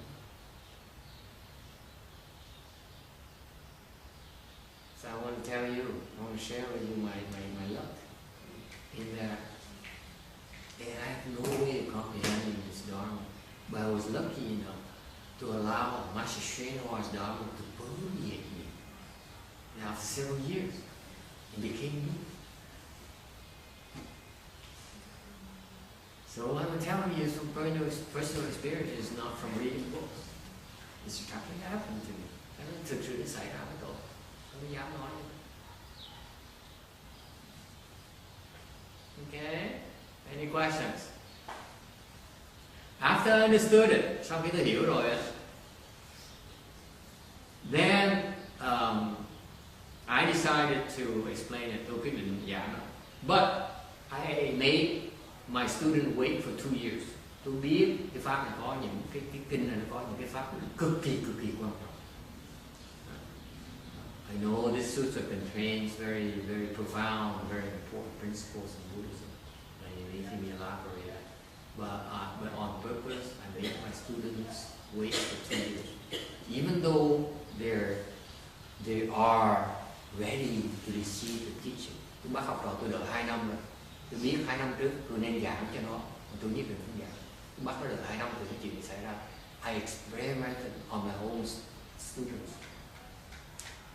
Tôi thử học trò tôi nó ra. Nếu mà 2 năm trước mà tôi giảng nó thì có thể ngày nó giác ngộ. If I explained the sutra 2 years ago, they may be enlightened by now.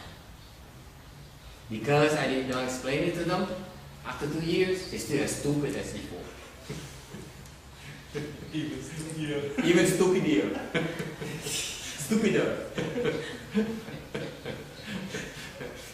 Mà chắc có lẽ tại vì không giảng 2 năm rồi, 2 năm rưỡi rồi, thì bởi vì ngày nó càng ngu thêm. Okay? You need the sutra principles to discern what is right, principles versus wrong principles. Quý vị cần những cái giáo lý này để quý vị nhận ra những cái gì mình đi ngược lại giáo lý này là giáo lý tà, giáo lý sai.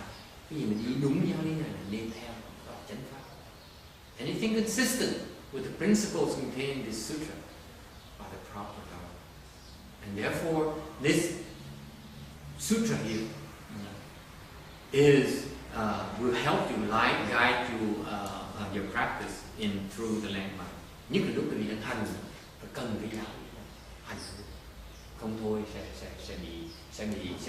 sẽ bị lọt hố.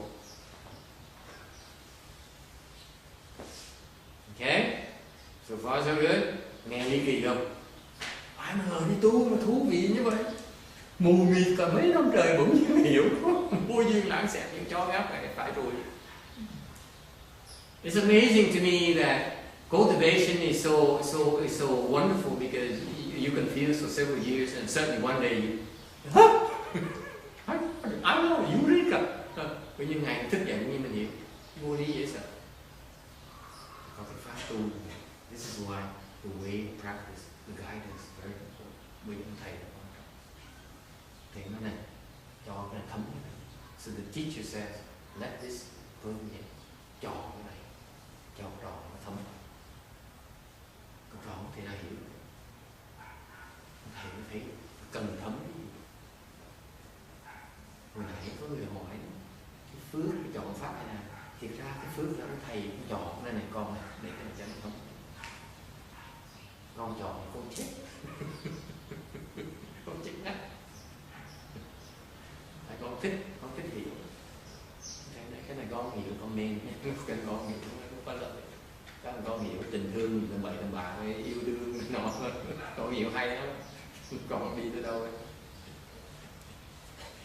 So that's why the teacher is so important, because he says you let this thing here that you're so frightened of, that you don't understand, allow him to permeate. Whereas if you were to make your choice, text will say, oh, I like country music, I like science, I like logic, and you will not be able to make it. If you make the choice yourself. You have to trust your teacher who says, let this permeate. Go ahead and fight with your asura enemy. It's okay. Thằng thầy cũng nói, con cứ đấu với nó đi, kệ cắn vào trái đi.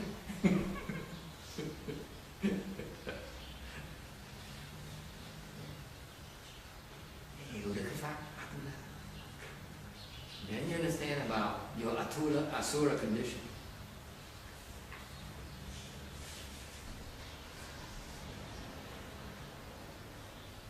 Tốt, đủ Atula đủ với nhau. Bunch of asuras. Nothing special about it. Okay, I'm bad mouthing enough people today. Any other question? Ai thắc mắc gì không? Okay. I'm getting back to them because they dare resign Both of them resigned on me yesterday. I cannot believe it. I will never forgive them for this.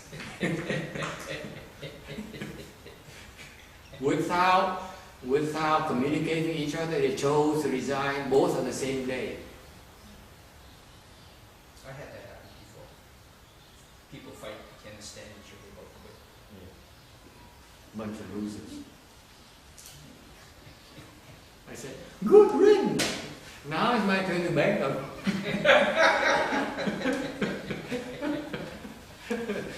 Mấy con nhỏ nó kỳ lắm, tụi nó trẻ nó bỏ việc cái nó đợi mình tới năn nỉ nó. Thành sáng là thầy năn nỉ ngay lập tức. Now this morning I was nice to them all, to both of them, right? I'm kissing up it. Girls are like that.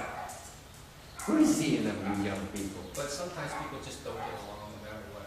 You know, they cannot resolve it in one life. It's because it's manifested for so many, lives, and they just see each other. They're gonna, the little sparks and set it off. Yeah, it has happened already before. That's why it's so strong. Yeah, it's not a small thing. You think it's small, Yeah. but when it comes Very, out, it's very deep seated. very deep. Yeah. Let them bite each other. It's okay. And then, in several years ago, mấy năm trước, I got to the point where I started reading I started preparing to explain sutras. Mấy năm trước, tôi mới bắt đầu nghiên cứu cái kinh này để tính toán mình bỏ thì giờ mình giảng kinh Kim Cang. Tại mình mất sợ rồi. I began to be less afraid of it. Serious. I said, maybe I should plan to explain the sutra. Lúc đầu, cách đây mấy năm trước, tôi bắt đầu tôi hiểu. Tôi mới nói, đây cơ hội để mình chinh phục cái sợ của cái kinh này. Và tôi nói, bằng cách mà tốt, mình chinh phục cái sợ của mình là mình giảng. So one good way to conquer my fear of the sutra is to explain it. So what did I do? Tôi nghiên cứu mấy cái chú thích. So I started looking at the various explanations in the sutra in Chinese, in Hoa. And I ran into a thin explanation. Tôi tìm được cuốn kinh của bên đàn con theo ấn tống miễn phí. Hồi đó nghèo lắm, không có tiền. Không phải như bây giờ, thứ nhất có 100 đồng trong túi, bây giờ trước không có tiền. Thành kiếm cuốn sách màu đen của bên Đài Loan nó cho. I found a 6-page explanation of this sutra. Kiếm cuốn sách mà Ngài Lục Tổ giảng cái này. Okay? And it's a paper thin, màu đen.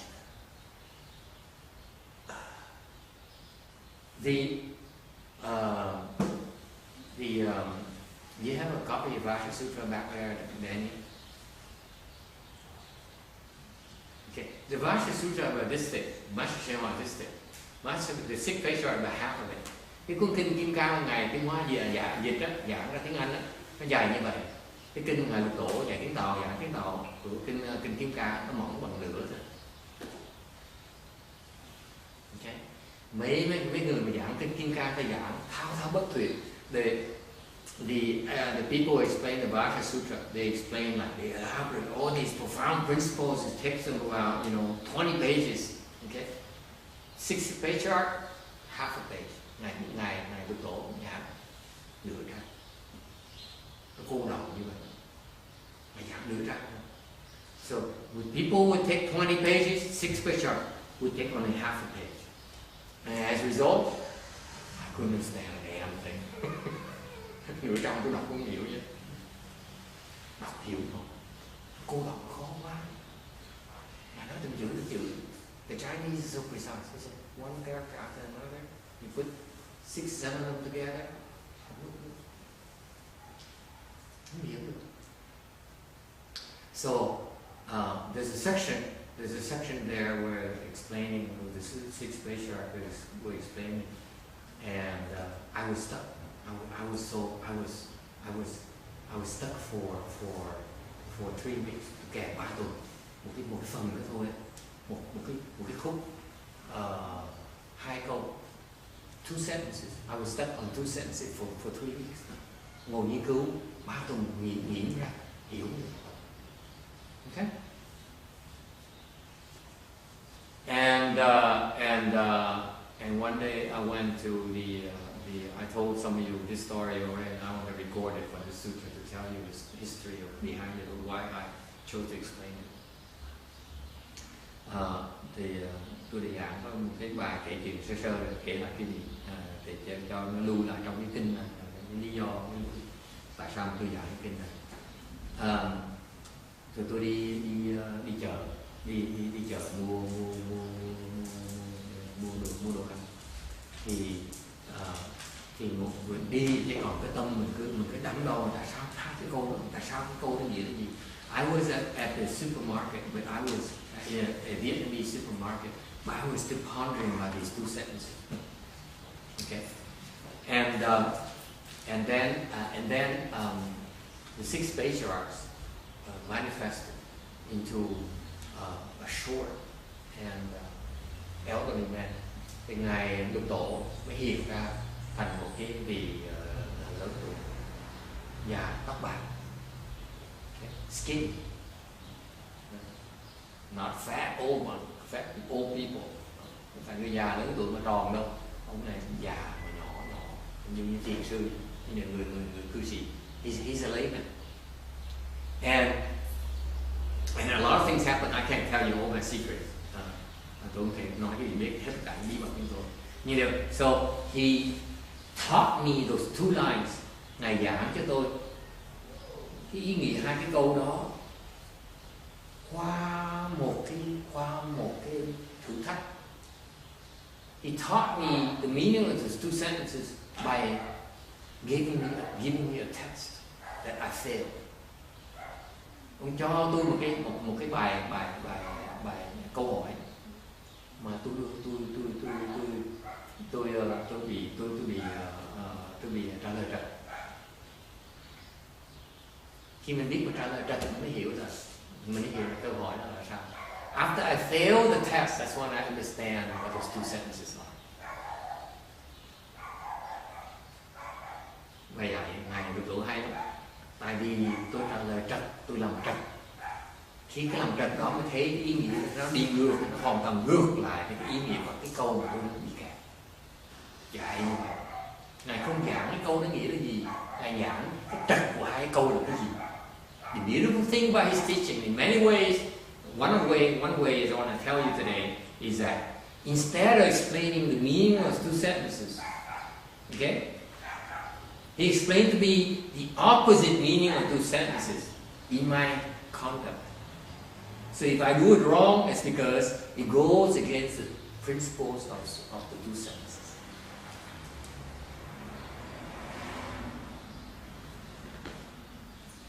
So let asuras fight, because they go against the principles of what I'm teaching.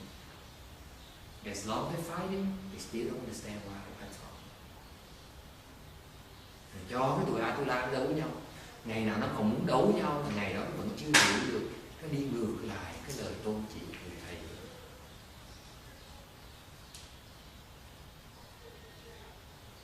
I'm applying the same exact teaching methodology to the asuras because they're hard cases.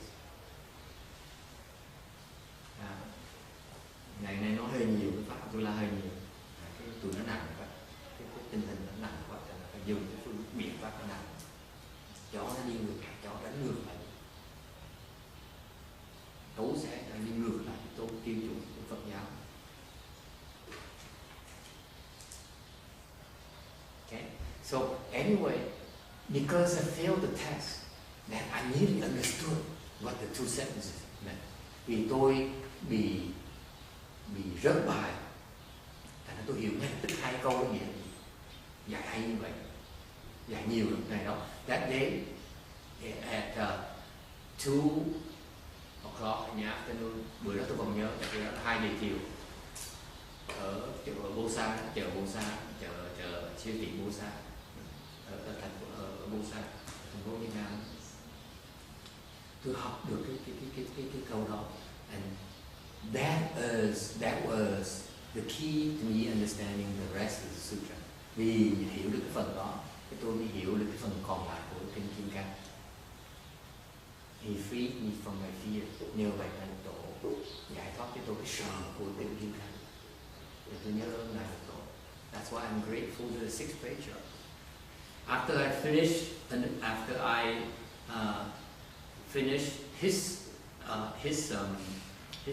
explanation of the sutra, sau khi mà tôi nghiên cứu xong cuốn sách cuốn sách cái chú thích của ngài Lục Tổ của kinh Kim Cang rồi, thì tôi phát nguyện I made a vow to explain the sutra and make sure that I transmit my understanding of his teachings to the next generation.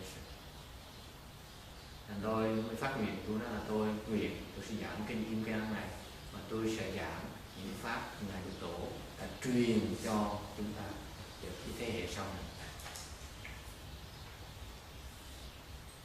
Okay, so my explanation sutra is my repaying, my expression of my gratitude for his help in understanding his dharma. Tôi muốn trả cái ơn ngài Lục Tổ đã dạy cho tôi cái pháp của này. Yes. That's why you mentioned the six patriarchs at the beginning. That's right. Mỗi lần tôi giảng kinh tôi nêu ra là tôi cảm ơn cái sự hiện diện của ngài Lục Tổ. Okay. Tôi nhớ cái ơn. So you're sure that because I'm a teacher position, I cannot tell you everything I learned because then I have no more secret. If you know how I teach you, I cannot teach you. Có những cái Lục Tổ dạy tôi nhiều pháp lắm mà tôi không thể giảng hết cho quý vị. Là có những cái dạy cho những người thầy có những cái pháp dạy, pháp giáo huấn học trò mà không thể nói cho học trò biết trước được. Và nếu học trò biết phương pháp tôi dạy học trò không thể nào dạy. Học trò biết cái đường tôi dạy thế nào là họ không học được rồi, họ không thâu tập được. I need to get you by surprise. Okay. Grab you behind your neck. Grab you by the neck. Okay. From behind. That's when you be caught. That's when I catch your ego. Tôi phải chụp cái ngã quý vị không biết. Tôi chụp ở chỗ nào? Tôi chụp được. Okay. But that's why I want to bury a lot of his dharma. Vì trong cái phần chú thích này của kinh Kim Cang này, chúng ta sẽ có đầy đủ tất cả những cái pháp mà ngài Lục Tổ đã truyền trong cái kinh Kim Cang này mà tôi đã học được. Okay, that's my job. Việc tôi là vậy, tôi phải truyền cái pháp tôi hiểu được cho cái đời sau.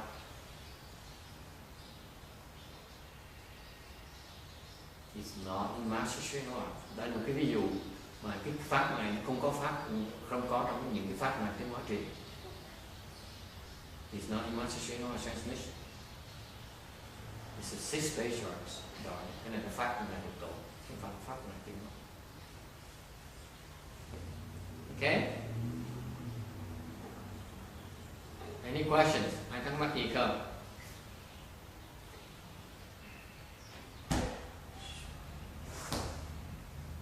And of course, I read the Sixth Patriarch Explanation because people have tried to translate into English. Đương nhiên là cái cuốn sách ngài Lục Tổ, chú thích ngài Lục Tổ, người ta đã dịch từ tiếng Anh rồi. Don't even bother reading the English translation. It's horrible. Cái bản tiếng Anh đó, nó trật quá nhiều. Tùy theo cái đó tu sẽ tẩu hỏa nhập ma. If you follow it, you run into demonic six. I tell you right now, it's garbage. Toss it out. Okay? Any questions? Ai có mắc gì không? Slide number 8. It's garbage because the translations is inaccurate.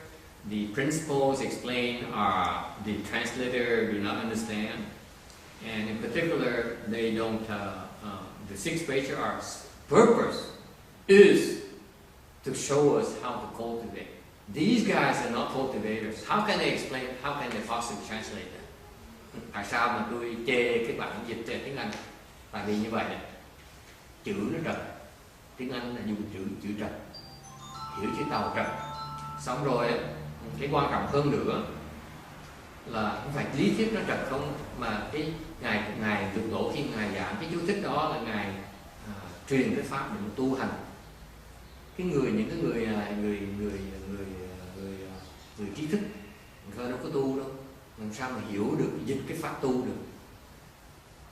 These are intellectuals, and therefore they cannot understand how to cultivate. How can they translate cultivation manuals? Okay?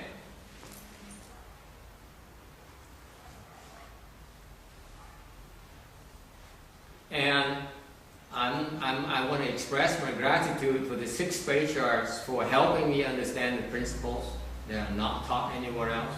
Tôi muốn nhắc lại, tôi muốn tạ ơn ngài Lục Tổ đã dạy tôi những cái giáo lý mà không có dạy ở chỗ khác. Ngài dạy để làm gì? Ngài dạy để chỉ tôi làm sao mà tu. He taught those things to show me how to cultivate.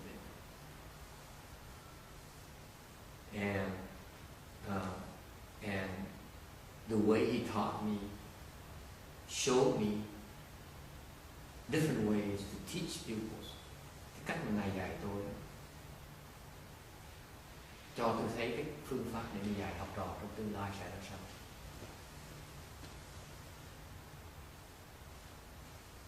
Okay? And normally the sutra of ours will contain his explanations of the 6 patriarchs and my most admired teacher, Venerable Shenhua.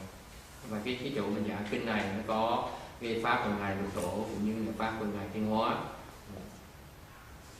Đều còn có những cái pháp của những cái vị thánh nhân khác nữa. I'm also included many more of the sages' explanations in sutra.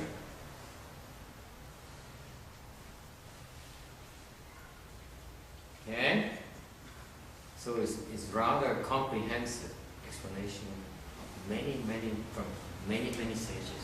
Nói cách khác, mình đang tụ họp lại với nhau để mà nghiên cứu rất nhiều cái lời giảng của thánh nhân về cái kinh này. Thành cái rồi rất là hiếm có. Okay, not only that, I also been very patient. Không phải riêng những thánh nhân không, mà tôi cũng rất là kiên nhẫn. Tôi đọc những cái chú thích khác, những cái người mà trình độ thấp lắm. I also read through many more explanations of people who are knowledgeable on this sutra. For example, there is a layman, có một cái người tại gia nổi tiếng, đi một sách chú thích. He's a Chinese guy, and his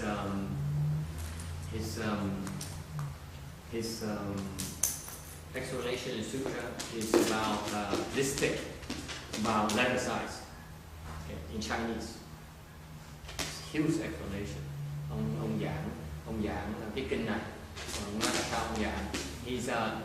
He says he listened to a lot of the patriarchs. Ông đã nghiên cứu hơn 30 năm cái kinh Kim Cang rồi. He investigated the Svasha Sutra for 30 years. He listened to all the famous Dharma teachers of his time. Ông đã cái thời ông đi nghe mấy Bồ Tát, mấy cái vị đại sư giảng mấy kinh Kim Cang rồi. Thành ra ông giảng ông về ông gom hết tất cả. Xong rồi ông chỉ trích mấy thầy. Then he started criticizing the other teacher. Said this guy is right here, but he misses this part. This guy is good there, but then he's wrong here. And ông chỉ trích, nói cho hàm như ngài trí giả thì đúng chuyện là đúng, để ông thiếu cái chỗ này. Ngài Di Lặc Bồ Tát thì thầy của cái cô ngồi sau đó thì cô không nói. Thì ngài Di Lặc Bồ Tát nó giảng hay sợ những điều cái chỗ đó là sơ sài đấy, cũng muốn phê phán như vậy. Mình nghe mình sốt ruột lúc mà tôi còn trẻ, mấy cái chuyện đó tôi bác lên tức tôi nói là đồ con nít mà sao nó hỗn vậy nữa. Mình tư cách cũng là gì không dám chỉ trích người đại pháp sư như ngài trí giả đại sư, người thầy quá lớn trong Phật giáo, lớn quá này, đại Bồ Tát dám chỉ trích lại Bồ Tát, nghĩ rõ ràng vô luôn. In my younger days, I would have less patience. I would have dismissed this guy as an idiot because who is he to dare to comment that the Venerable Chutra, who is a great Bodhisattva, claiming he doesn't understand a certain portion of this Prajnaparamita Sutra. That's baloney. You know the guy is an idiot. You talk like that, I dismiss you immediately as an idiot. And yet, I still patiently sit through a lot of his misunderstandings, a lot of his regurgitations, a lot of BS he puts in just to make it thicker, a lot of repetition. Why? Because he quoted a lot of the principles from that's no longer available. Tại sao tôi phải làm như vậy? Tại vì tôi trích ra những cái lời giảng của những cái vị tổ sư, những cái vị Bồ Tát. Bây giờ mấy chỗ khác tôi kiếm ra, còn tôi phải kiên nhẫn tôi đọc hết. So I had to go sift through that patiently because I want to see what the other sources are. Nên tôi phải nghiên cứu tôi đọc những cái phần mà cổ văn đó, mà những cái chỗ khác không có, để qua từ ông này đúng là sai, just to see whether his quotes are right or wrong. He cannot tell, I can. Ông cũng không biết, nhưng tôi thấy được cái lời văn ông đúng, lời văn ông sai. And that's why we put a lot of effort into trying to understand the sutra so that we try to elaborate it in a way that's consistent with the patriarch's understanding and in a way that's under the light that for modern people. Và chúng tôi bỏ rất nhiều tâm huyết bây giờ để nghiên cứu kinh này, nghiên cứu những người tổ sư, những người Ba La luôn, để trình bày là cho thế hệ đời sau, cho cái gì đó, cái thời đại này, cái giáo lý của kinh này với qua cái nhìn, qua cái khía cạnh của cái đời này. Okay. All right. Any questions? I got my thing up. Yes. I was just going to say on this note, when you're preparing these texts for publication, I may have written this into some of the comments I gave you somewhere, but that it probably would be valuable to cite when you're taking texts from other sources.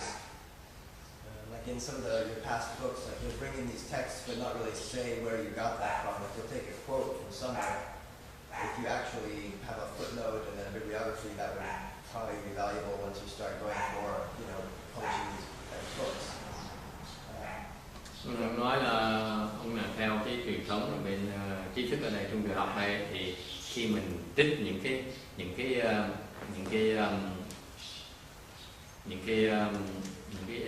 chỗ khác đó, thì mình nên có cái chỗ chỉ dẫn chú thích là cái nguồn gốc từ đâu. Yeah, that's a worthwhile thing to do. Tôi đồng ý cái chuyện đó. Unfortunately, I don't have that kind of time.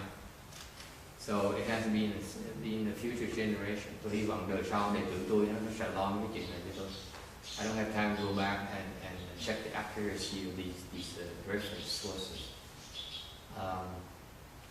I look at it as a way to illustrate the point. So I'm not sure of the exact sources, again, because they're not sure themselves. But I'm happy with its usefulness at that spot, at that point in time, at that place in the sutra explanation, because it helps you understand. Okay. Or even if you don't take it as far, like if you have a book that quoted somebody else saying something, you can at least cite the book that you have and have a bibliography that includes that information. Yeah, you don't necessarily have to research the accuracy of every single quote that was in the That is a valid point from the Western perspective. From my Buddhist tradition, I'm more concerned about the accuracy myself. I don't need to prove to you it's accurate. Number one. Okay. Number two, it sidetracks the point I'm trying to make. The point I'm trying to make is to teach you how to practice it, not understand it. I don't care if you understand it. It's irrelevant to me. So yes, from an academic perspective, yes, it adds more authority, adds more weight to it. But from a Buddhist teaching perspective, it's not that important to me where it came from. I'm more concerned about its accuracy or its usefulness in helping you put it into practice. Ông đang nói là mình nên trích dẫn cái Đại Hòa cho rõ ràng thì sao là dễ người ta dễ tin tưởng hơn. Tôi nói cái đó là nó có giá trị trong về cái dân trí thức của cái xã hội này, thì ta muốn biết cái nguồn gốc ở đâu, nhưng mà học tôi đồng ý cái chuyện đó đều theo cái phương diện là người thầy, người pháp sư mà những thầy tôi làm thì chúng tôi chú tâm chú trọng về cái sự hiểu của cái sự chính đáng của nó có đúng hay không, nó có lời cho quý vị khi quý vị hiểu được cái giáo lý, để quý vị thực hành nó đúng. Chúng tôi nó quan trọng, chúng tôi ít chú trọng về cái sự hiểu biết trí thức. Cái chính xác của tôi quyết định là nó đúng hay không đúng đó. Chứ còn chính xác của họ muốn, hoặc chính xác với lịch sử, với cái tài liệu đối với tôi không có. Chẳng hạn như mình có thể mình trích một cái chỗ mà cái bài văn nhiều khi chữ nó trật. Ok. Sư cô Hiền Nhã cũng bắt lỗi từ ngoài ra sao thầy cái chỗ này chữ nó trật. Có trật ở đó, cái trật một cái chữ để cái pháp đó. Thành ra mình khi mà mấy cái truyền thống của Phật giáo mình chú trọng cái hành, chú trọng cái hiểu, chú trọng cái sự cái người thầy thì quyết định cái pháp nó có đúng hay không đúng. Chứ còn người thầy cũng cần chứng minh cho cái vị là cái pháp nó đúng. Tại một khi mà cái vị nghĩ, một khi mà cái vị mà đi vào cái vấn đề này có đúng không đúng, có chính xác không chính xác, cứ bàn luận tới là cái thầy là đúng, cái nguồn gốc là đúng, cuốn sách là đúng, cái này là đúng, nó đi xa vào cái hành, nó vào cái thảo luận chứ mà là hành. Pháp mình nghe thì cái gì sử dụng ngay mỗi ngày ấy. Khi mình nói, hồi nãy mình nói chuyện là tôi nói chuyện giống dài cái ngày tuổi làm gì, có cái gì pháp gì ấy. Người ta tốt với mình cứ cỡ người ta thôi, chỉ đủ thôi. Cái chuyện mà ông dạy nó quan trọng lắm. Ông dạy cho tôi, nó phải dạy cái gì. Nhưng điều cái pháp tu truyền cái gì là người ta tốt, người ta thầy bỏ cái tâm huyết dạy mình phải trả lời với thầy. Cái pháp tu truyền như vậy. Chứ tôi trích ra cái nguồn gốc là làm cái gì. Đối tượng nó quan trọng. For example, a while ago I spent 20 minutes explaining to you how the six patriarchs taught me not to brag about it, but to tell you, to make a point.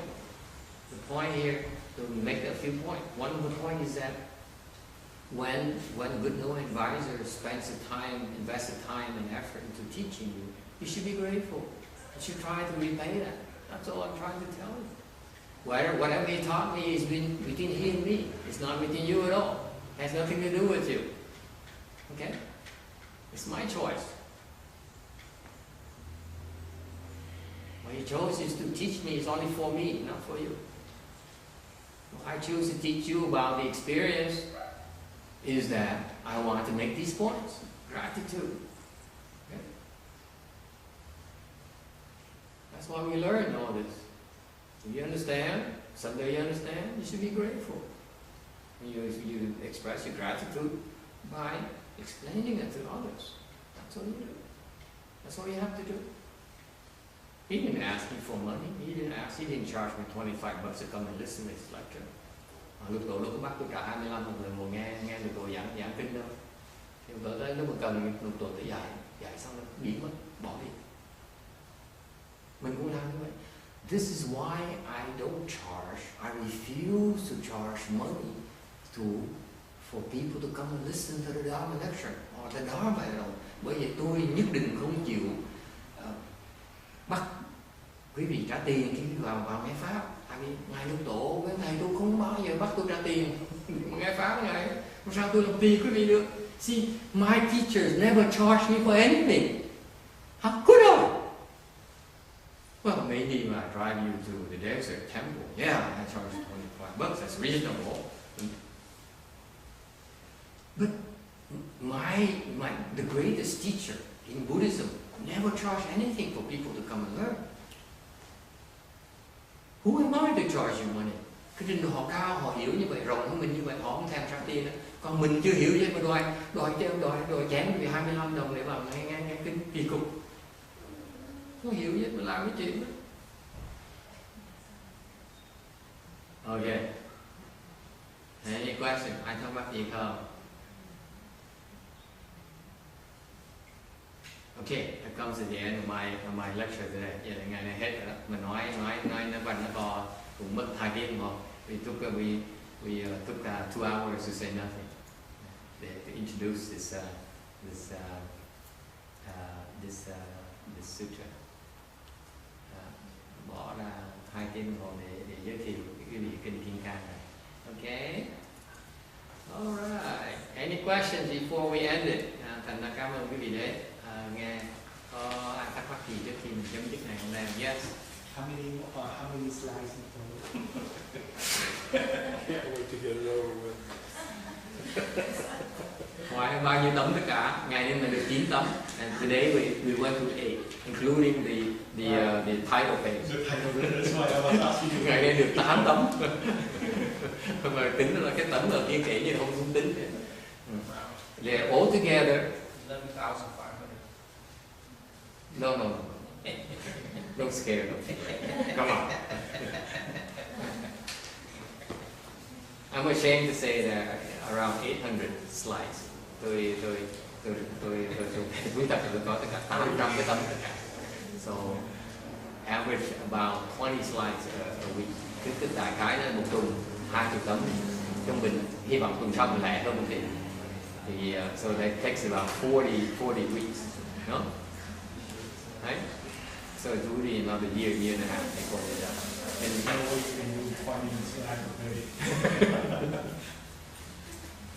Yeah, well, I'm being conservative. I'm really. All right. Any other questions? Actually, by the time I'm done with this, I'm not done yet. By the time I'm done with the explanation of the slides, I should have around 850 slides.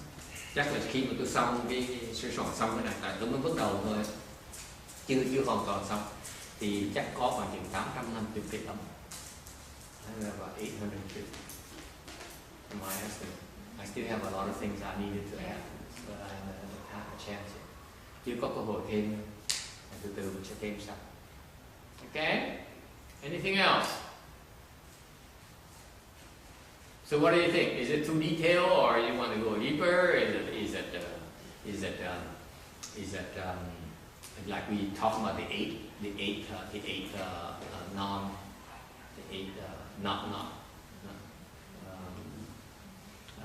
is that okay with you?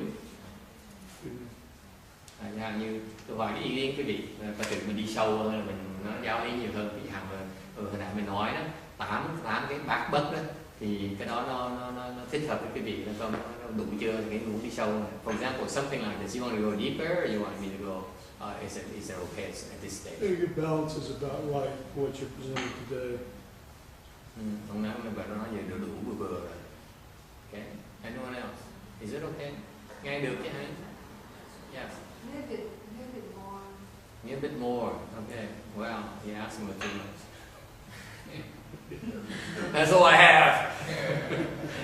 This is as deep I get. Sâu hết sức của tôi rồi đó. Đừng có đòi đâu mà. Be reasonable. Okay, let's stop here. Thank you. Mình hồi hướng công đức để giúp thọ vãng sanh. Cái nhóm đó là nhóm mình họ đường cầu 49 ngày vãng sanh. So that's transfer the American virtues to help those people obtain liberation, obtain rebirth. All right.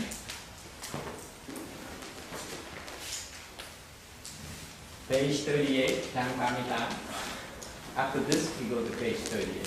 Hồi hướng cái này đạt xong rồi tới trang 38.